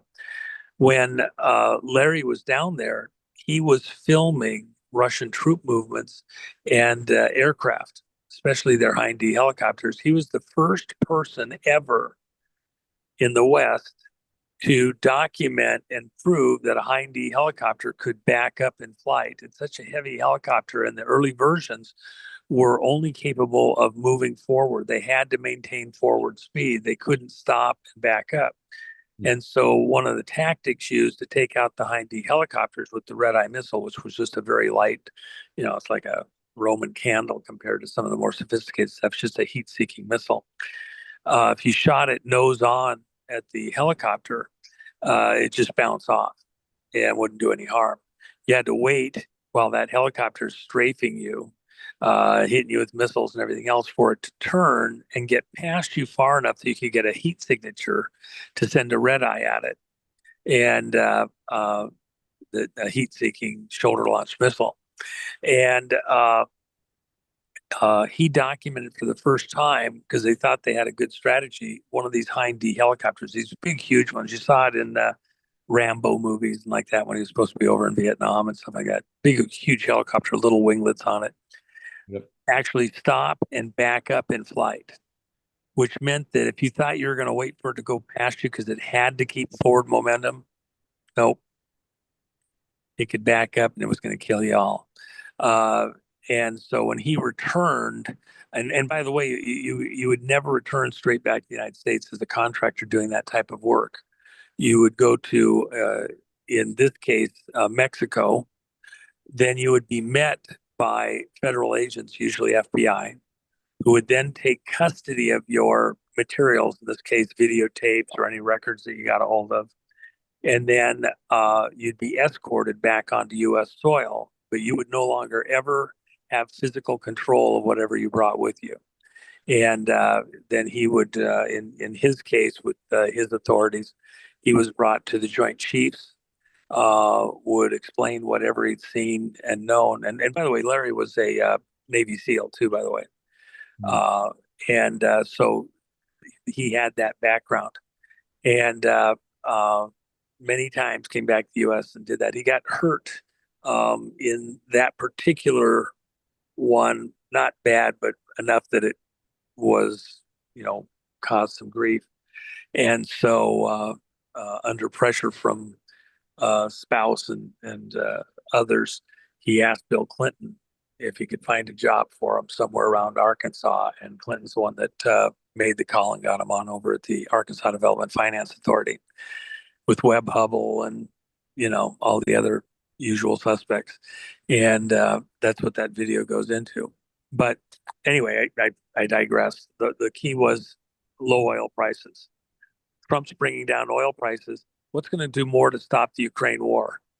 This negotiations with Zelensky and everything else, or the fact that Russia, the oil prices are coming down. They're in the mid 50s now, headed for 40. Everybody knows it. And if it keeps going the direction it's going right now, without any Venezuelan oil really coming on the market, you're talking about oil at $40 a barrel because Trump's turning on the stuff, bringing down the oil prices at the pump, which has also got to be done with the refineries. Oil isn't just, it's not just that you have an oil glut. We have a problem with refineries. That's what happened back in the mid 70s. Yeah. Go ahead. Excuse me. Yeah, you've talked about that. So taking out Venezuela could have an effect on Colorado and probably some other states that are, because we know Tren de Aragua, who's Venezuelan gang, was heavily in Colorado until President Trump came in and he sent ICE after him. So this may even, collapse a lot of these deep state operators within a lot of these, government offices and states. Well, let me ask you this: this. funding from the cartels. Let me ask you this. How Mhm. safe do you think Tina is in a prison where a number of the inmates are from Tren de Aragua? Yeah. Okay, because remember when they did the invasion there in Colorado, they had taken over an entire apartment complex and were just holding it. The owners couldn't get to it. Nobody else. The police wouldn't even go there to enforce anything. They just went in, occupied it, and it's theirs. Okay. And finally, we came in and said, "Yeah, we're done with that," and recaptured it. Some of those people are in the Colorado prison system. So Tina's supposed to be safe in a system where, and by the way, why is Tren de Aragua there? Because they were using the connections from some of the other stuff in Venezuela with the machines to get those people into the U.S. One of the things I'll just remind people here, when Trump first came into office this time around, while he was still doing his inaugural address, I was getting texts from military persons who says, "Hey, I just got orders. I have to report immediately." And okay, well, and of course they couldn't say what they were going to do. I had some idea, but then within just a few days, we saw that a bunch of the gang members, the leaders of several of these gangs, including Tren de Aragua, were apprehended. Yep. Well, they had military backup for the local police because these were terrorist organizations. And several of these leaders, and it's there on YouTube, you can go find it. They didn't go into the justice system. They were put in an orange jumpsuit, strapped to a pallet, and taken to Gitmo and walked through the gate at Gitmo. A lot of people don't realize that, but that's what happened. And they're at Gitmo right now. These were these gang leaders, or have been moved to other locations since. Now, immediately after that, we had several very anomalous things happen where people were coming in from Mexico and went to gun stores and various locations, bought a bunch of bullets, and then were headed to drop them off at various places, allegedly all legal. One particular van, it was one of many. Yep. One particular van was coming through Arizona, headed for Colorado. And supposedly the Arizona cops noted that his high beams were on. So they flashed him and he didn't turn his lights down. So they turned around and pulled him over. What's your problem? Gosh, it was so fortuitous. There was just a couple of detectives. They had a little free time on their hands and thought, this guy's such a jerk, wouldn't turn his high beams off. I think we'll pull him over. Oh, okay. And when they did, they realized that the back of the van was completely full of bullets, boxes and boxes and boxes of bullets and shotgun shells. Well, they're lead. They're so heavy that the back of the van is laying low and the headlights are pointing up. Didn't have anything to do with high beams. Wow. And so after a little more investigation, they decided to pick these guys up because they're doing it to bring the stuff to gangs, including up in Colorado. Now, that went on in several places around the country. There were several arrests like that. Let me just help you out. Oh, they didn't just happen to be there. They got the word from these gang leaders who were read within an inch of their life. You'll never be out of prison the rest of your life. You can sit here in Gitmo, on a very rigid schedule, or you might get a room with a view. You can see the ocean once in a while. Maybe a bird will fly over to the windowsill and tweet for you or something. Which would you prefer? And they gave us information on the movement of some of these gang members and what they were bringing into the country and moving around the country, all these bullets and like that. So we've been on this for quite a while. And Colorado, though, was where that stuff was going. Colorado, the people of Colorado need to realize that the people in power in Colorado have entertained these demons. And if you entertain a demon, it's only a short time until you're possessed by that demon. Not addressing it, not taking action, allowing it to sit there and fester away. Colorado's got some, rough days ahead. And when Trump says he's going to do something drastic because of what's going on in Colorado, I'd be slow to underestimate him. I'll bet he's got a plan, even though it may not have happened yet. If you think Trump isn't going to act, including and especially because of what they've done with Tina, Tina is an iconic individual. She represents more than just who she is. And by her actions, she represents a certain segment of America that knows right and wrong and has the courage of their convictions and does something. And in the whole country, 2,500 counties, 2,500 plus county clerks, only a handful, Tina being one of them. I don't mean dozens. I said a handful. I meant a handful of county clerks in the entire nation. Wow. Did what Tina did to preserve the election records from 2020. And so whatever action is taken to address her situation will be as iconic or even more iconic than she herself is as an icon. And it says something about the rest of us. We need those heroes, those examples for good to stand up and do the right thing. Letting her be taken out by the bad guys is exactly the opposite message of what is needed at this moment. Trump knows that.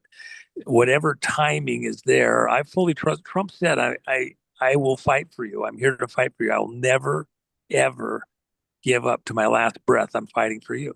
Well, there's plenty of people that want to mock what he says. They don't believe it. His actions not addressing this sooner, somehow they think that then it doesn't, he's not going to do it. It's never going to happen. It's a bad reflection on him. I would just tell you that no, there's a lot at play. It's way bigger than most people realize, even to the whole globe.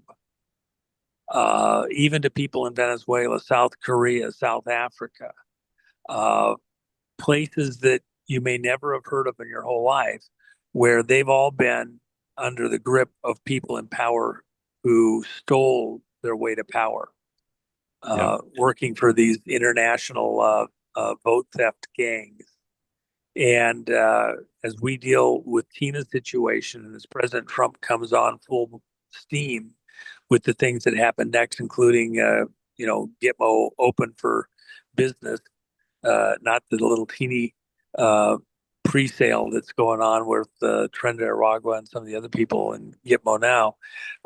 As we go to the real deal, it'll be a message of hope to the rest of the world. The whole world is hoping that we as the people get this under control, address it, and help them. And that's exactly what's coming. Yep. Now, one thing, you know, we can say we want this to happen, but when it happens, then they can collapse the economy because they pull the plug on the economy.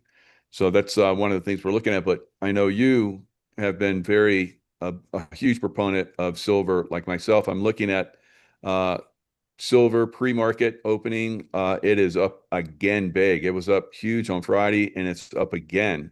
It's looking well, like let me help people on that. Okay, yeah, so please. here's the way it actually broke down. Mm-hmm. Silver has been very suppressed, and it did a bit of a surge back at the beginning of October because some of the physical silver delivery was not done on time. So it got washed through in the markets, a lot of mischief behind the scenes. Then and I had warned people, I've been warning for, a week and a half, 2 weeks that, during the holidays is when they like to do stuff. And of course, just because we have Thanksgiving here, you don't have Thanksgiving across Europe or Asia. It's not a holiday for them. They continue trading. They're up doing it.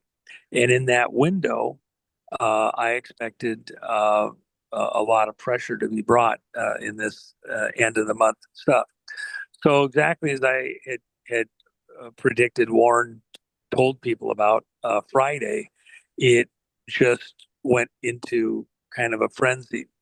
Yeah. Now there was articles and information coming out that the computers that do the trade recording, auditing information, that there was a problem with the air conditioner. And so then they couldn't do all the trades they were supposed to do, and silver ramped up because of that. No, it's exactly the opposite. When that happened, it slowed down the velocity of the silver trades. Okay. So had they not had this anomalous event, silver probably would have gone up, instead of going up 6.1% in the 24 hours based on the London timeline, not the US. US, it went up like 5-6 in that 24 hours, 5.6%. But 6.1 worldwide average of the 24 hours. Had that not occurred, I had somebody that was looking at this yesterday and said it's likely that silver would have gone up 9+% on Friday. And, closing on almost 10% rise in one day. Already at 6.1%, it was the fastest, highest rise in silver prices ever in modern market history. So that's he's right, how. because right now it's up almost another 2%. So that's it's about 8% right there, a little over 8%. Well, and so it's not really fully quite done yet either. There's a lot of suppression there. So I expect silver, the next threshold is at about 70. Yeah. And it's actually 69. It's actually about 69.9. And as it punches through that at some point in the future, which I think is later this month, it could very easily go up quite radically. It probably will go up a third over the next quarter after it goes through 70 before the end of the first quarter. And there'll be a lot of, it's not going to be just totally like a rocket like some people are anticipating. But silver is interesting because it is an industrial metal. So it's used for all sorts of manufacturing. Now, the reason that's important, why people have to kind of picture that here, is Trump, when he put the tariffs up, it includes all sorts of goods from all sorts of countries. Okay.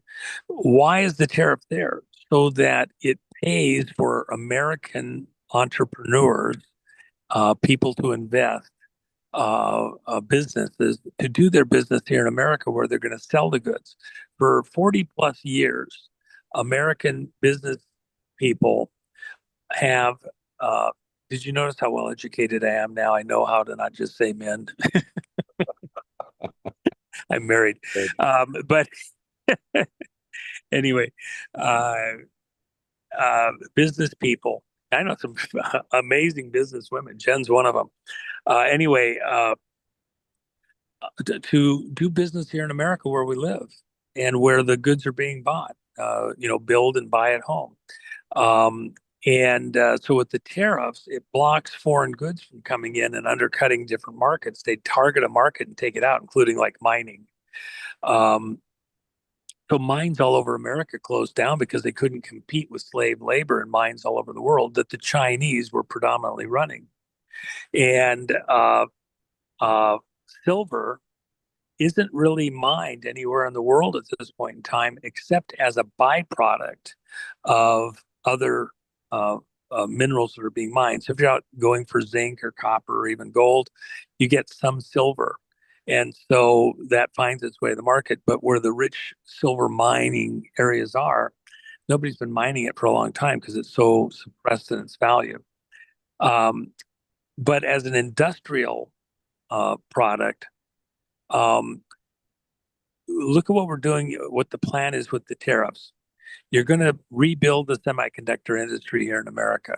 You're going to have computer manufacturing back here in America, in China. With these high tariffs, we'll be able to compete with the price of computers coming from China plus the tariff. 50% tariff, 100% tariff still possible. We have a lot of drama with China still ahead that hasn't been resolved, including the stuff in Venezuela and Cuba and like that.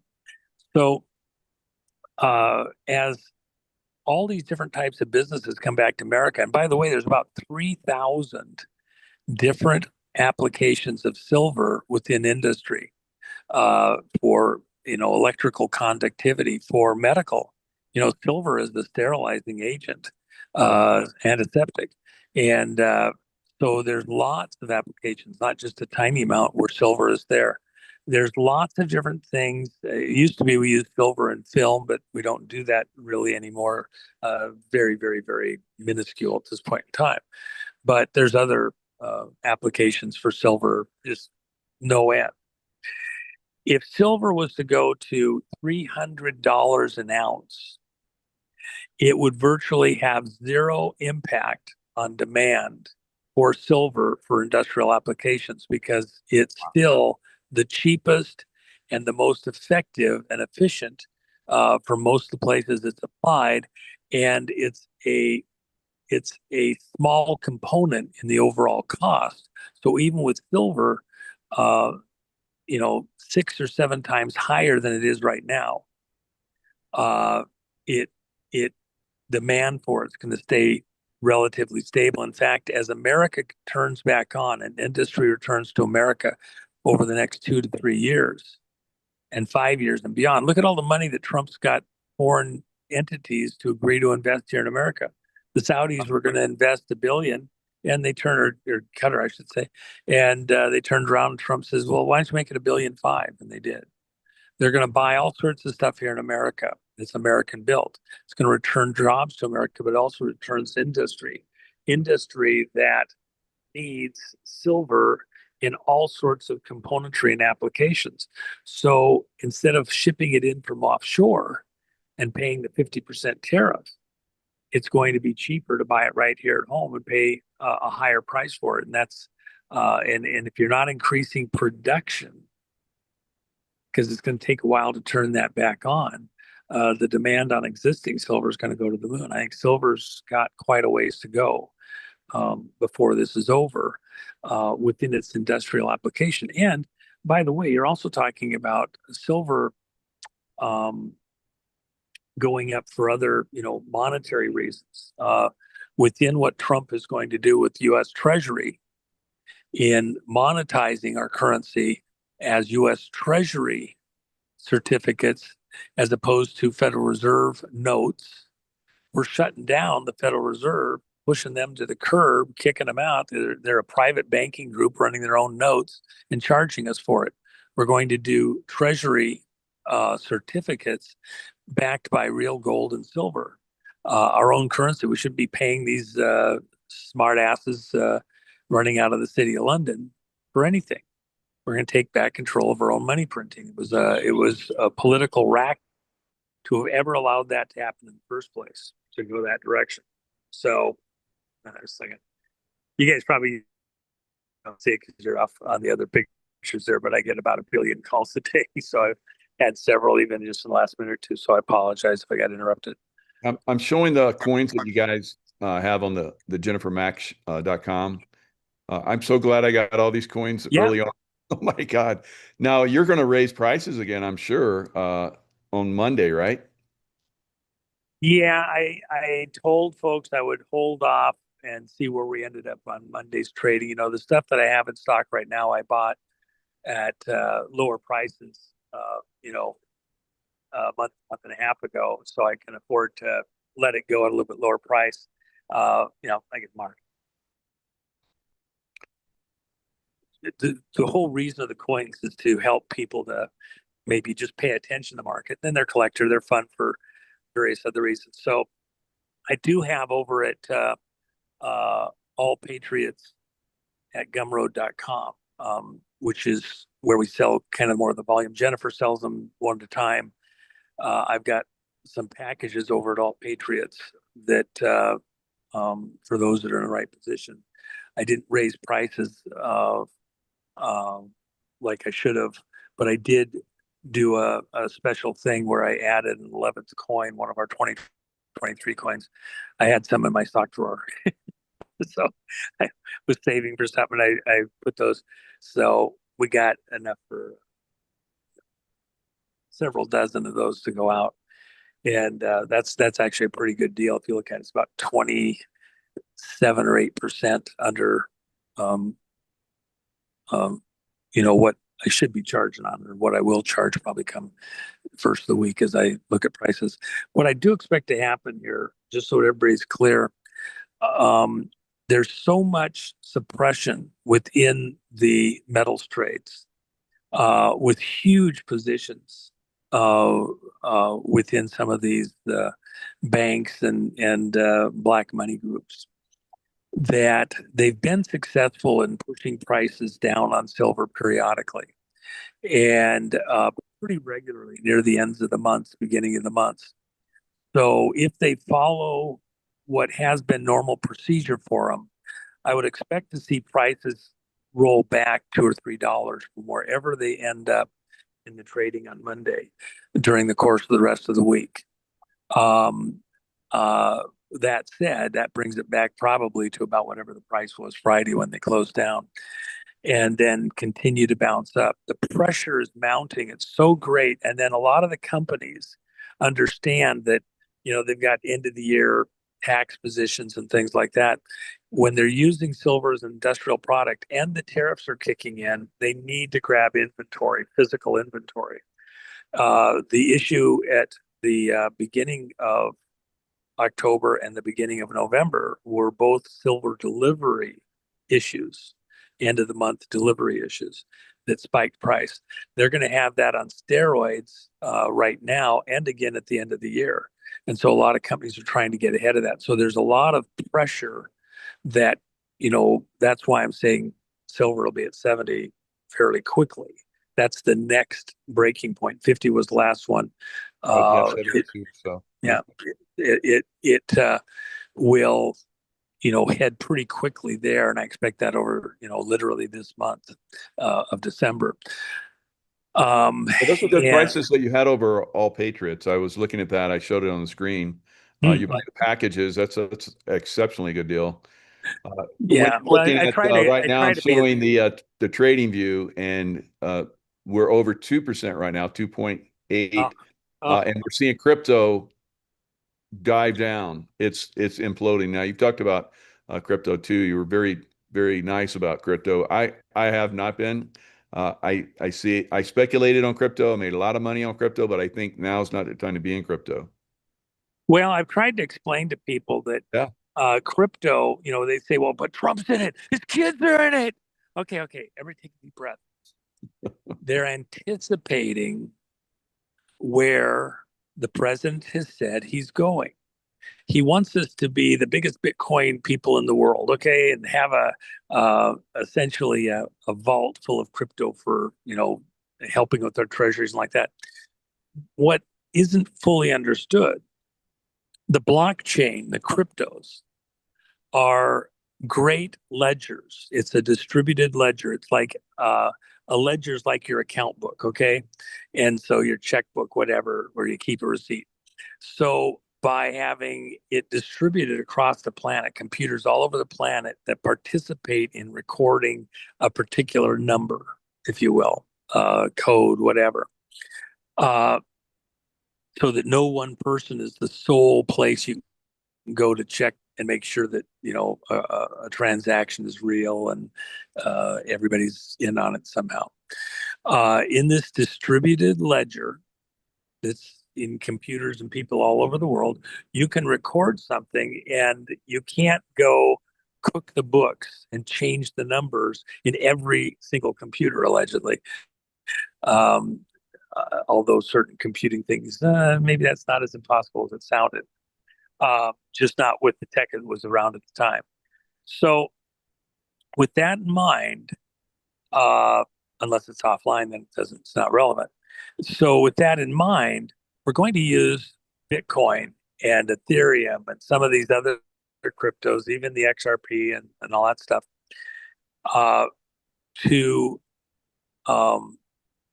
maintain a ledger of receipts for physical gold and silver. Now, here's the way you have to think about it. And I've said this a little bit before, but sometimes you got to hear something a couple of times. So I'm sorry for those that have heard it before, but let me just say it real quick. In Kennedy's administration, he tried to take on the Federal Reserve just like Trump's been taking them on. And the solution was the same then as it is right now. Kennedy issued the silver certificates. Yep. That was Treasury issued paper money. Most people saw it and thought it was, just Federal Reserve note. They didn't really know.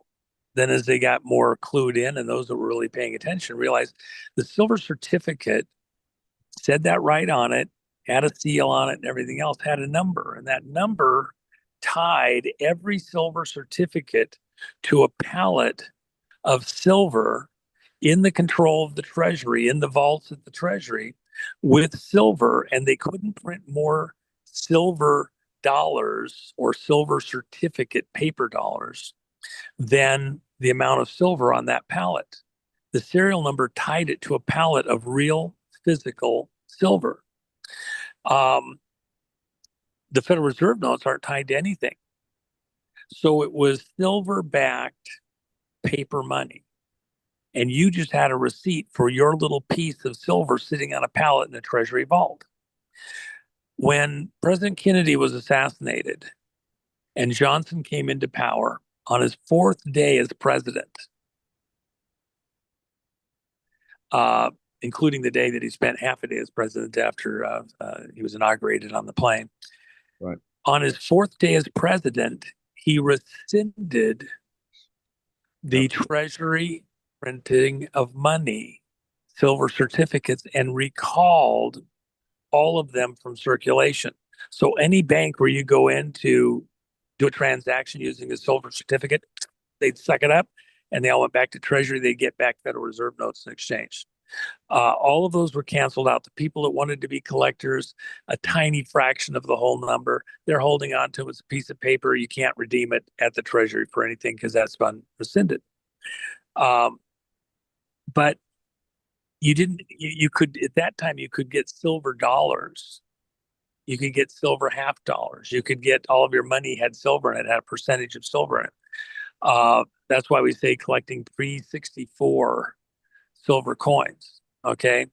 And when they still were minted with real silver before they cheapened down like Rome did.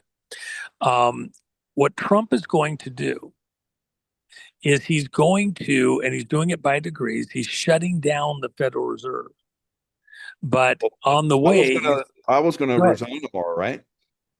Well, that's been out there. In fact, I've passed that around. Somebody had sent it to me, and I did a little more research. And I think that that is a false statement and presentation. I've talked to several people over at places that I talked to, and they says, no, that's not happened. Powell has said he's going to stick around till the end of his term, which is in May. Now that may or may not, he may or may not get to do that exactly as he's describing, but there's no intent for him to resign tomorrow. And I think that's a totally fallacious out there story. right now. USA Today, Yahoo Finance, who will replace Federal Reserve Chairman Jerome Powell. Yeah, they've been speculating, but I don't, Could be just speculation. They're speculating, but I don't think he's actually going to announce his resignation tomorrow.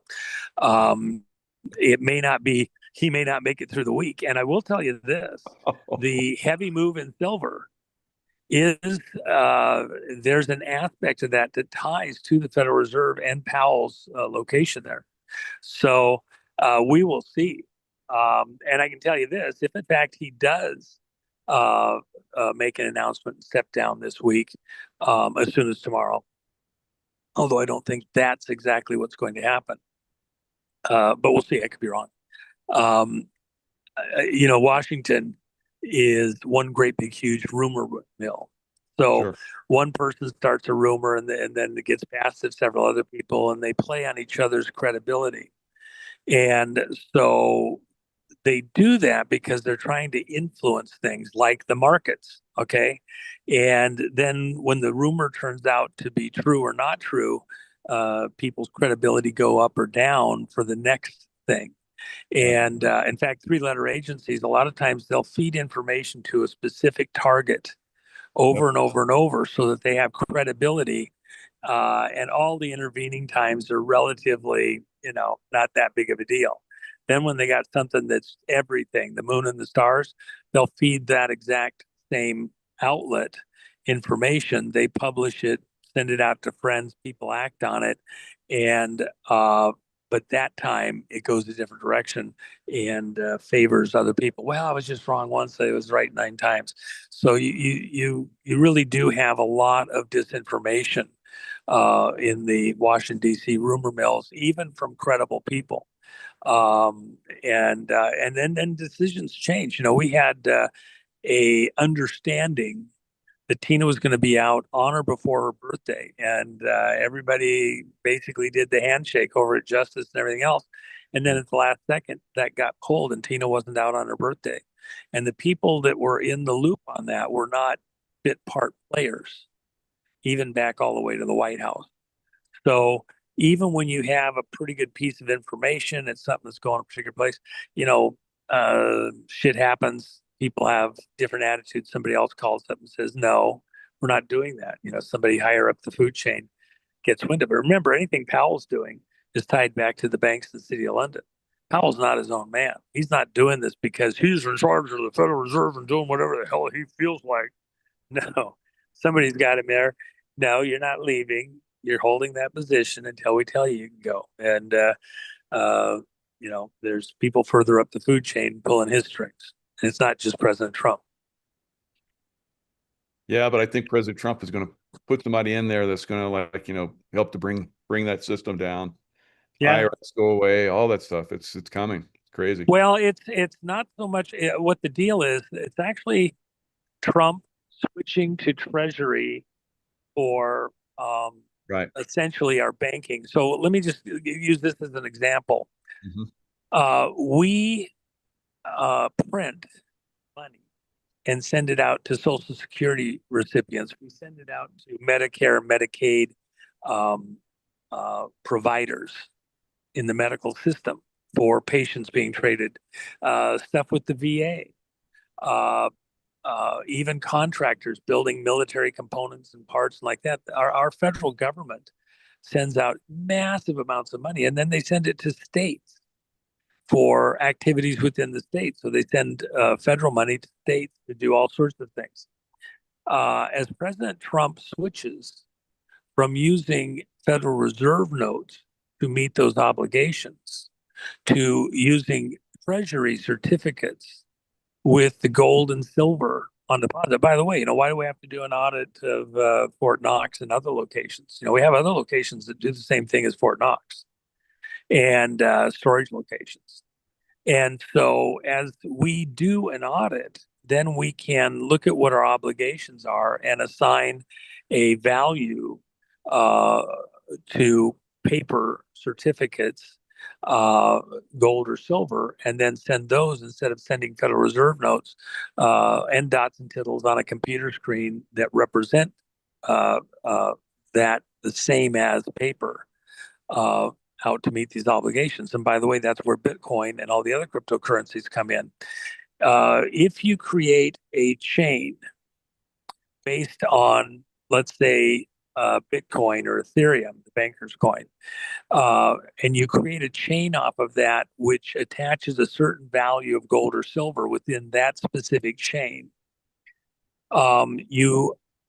if the root is Bitcoin, and people that understand in the crypto world will understand what I'm talking about, we start a new thread off of Bitcoin, and we take a certain amount of Bitcoin, and we say, now this certain number of Bitcoin are receipts on the ledger for this much gold in the vault that we're setting aside just to service this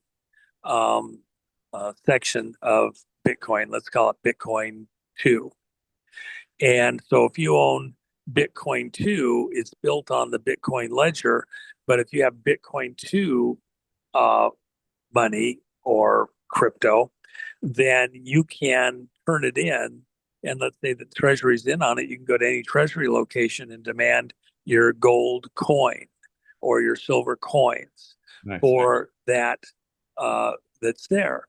If they have it on deposit, and they will, because of course the Constitution was about printing gold and silver, or minting gold and silver coin as the monetary backing for our Treasury. That's what the Constitution calls for. Trump is going by the Constitution. He's going to go back to our currency being a receipt for gold or silver minted coinage. Okay. And the other thing you have to picture is that before we had much paper money, we had it, but it wasn't a lot early on, script. You got gold and silver coins. Okay. And it was only when you started going to a receipt for it, so you didn't have to carry it around with you, that you started going to the paper. Well, we're going to allow that to happen. It doesn't have to be a paper receipt. It can be a digital receipt, but it's not going to be digital money. It's going to be a digital receipt tied to physical money at some location within the Treasury system. And now you don't have the inconvenience of carrying around a lot of silver. You just have to have the access to the code or to the paper. So do you think the current system is going to collapse and then that system gets worked in? Well, what you're really seeing, and one of the early things is people talk Nasara Gasara. I've said all along, you're not understanding. That is a mistake. That's not where we're going, not the way most people envision it. What we will do is revisit Bretton Woods, and there will be a revaluation of gold on deposit in the Treasury and silver.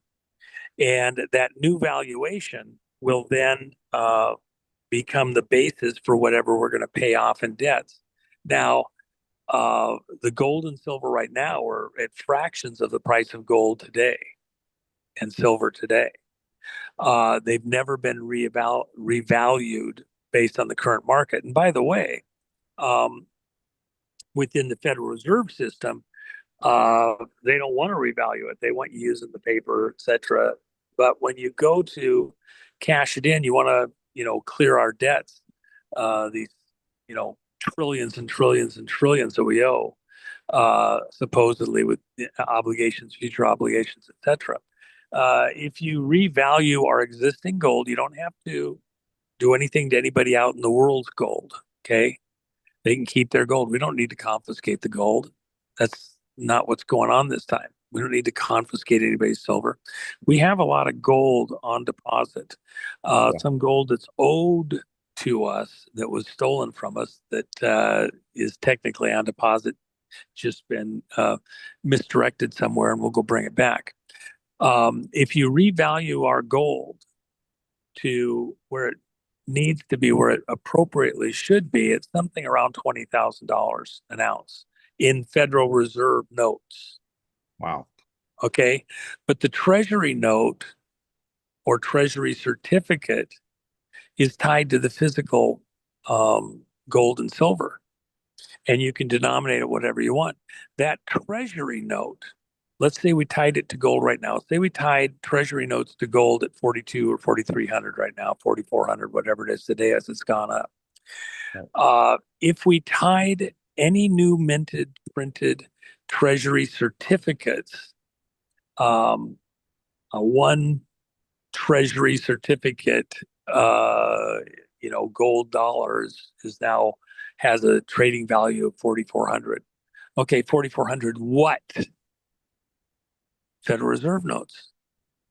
But very quickly, as people realize that they can get a certificate that is backed by real gold and silver, that you can go to the bank and get a real gold coin for, versus a Federal Reserve note that's tied to nothing except the international banker, politicians, mobsters, good faith and promises, which is nothing. Which are you going to want? You want the one that's tied to real gold and silver.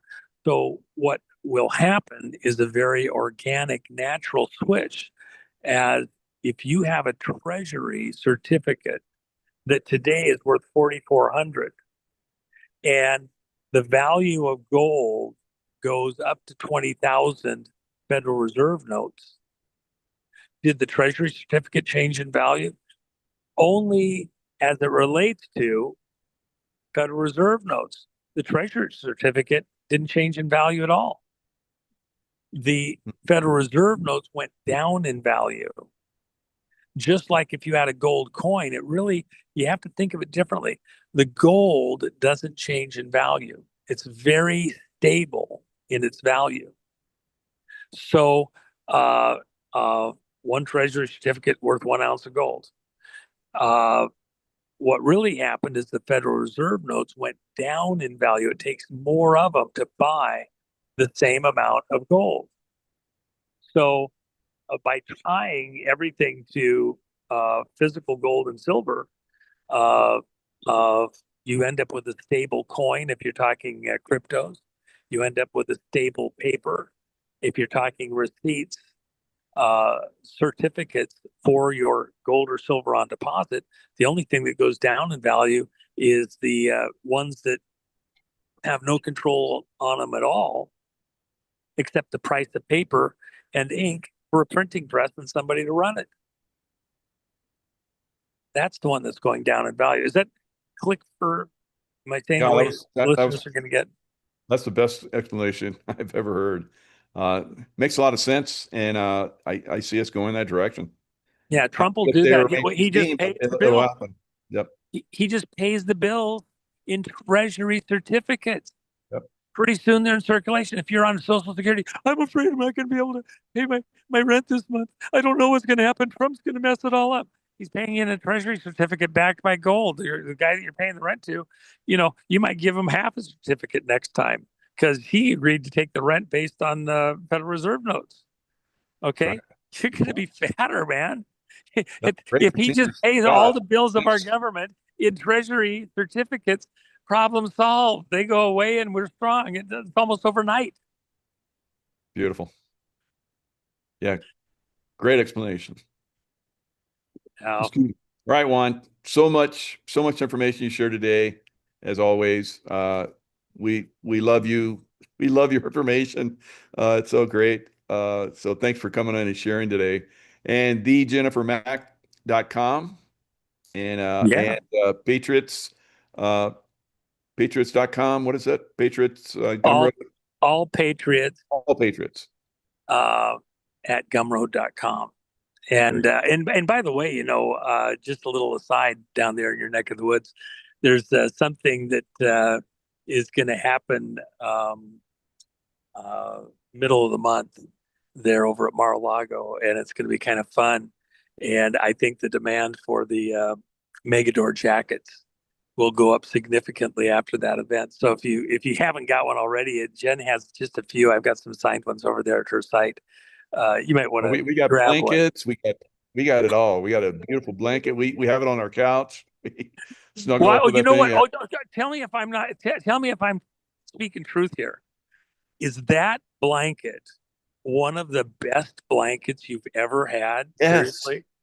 It really is. Tracy's going to get it and bring it over here and show you. I'm just telling you, I love that blanket. I think it's the best thing on. It's not cheap, but it's not ridiculously expensive. But when you actually use it, that is a nice blanket.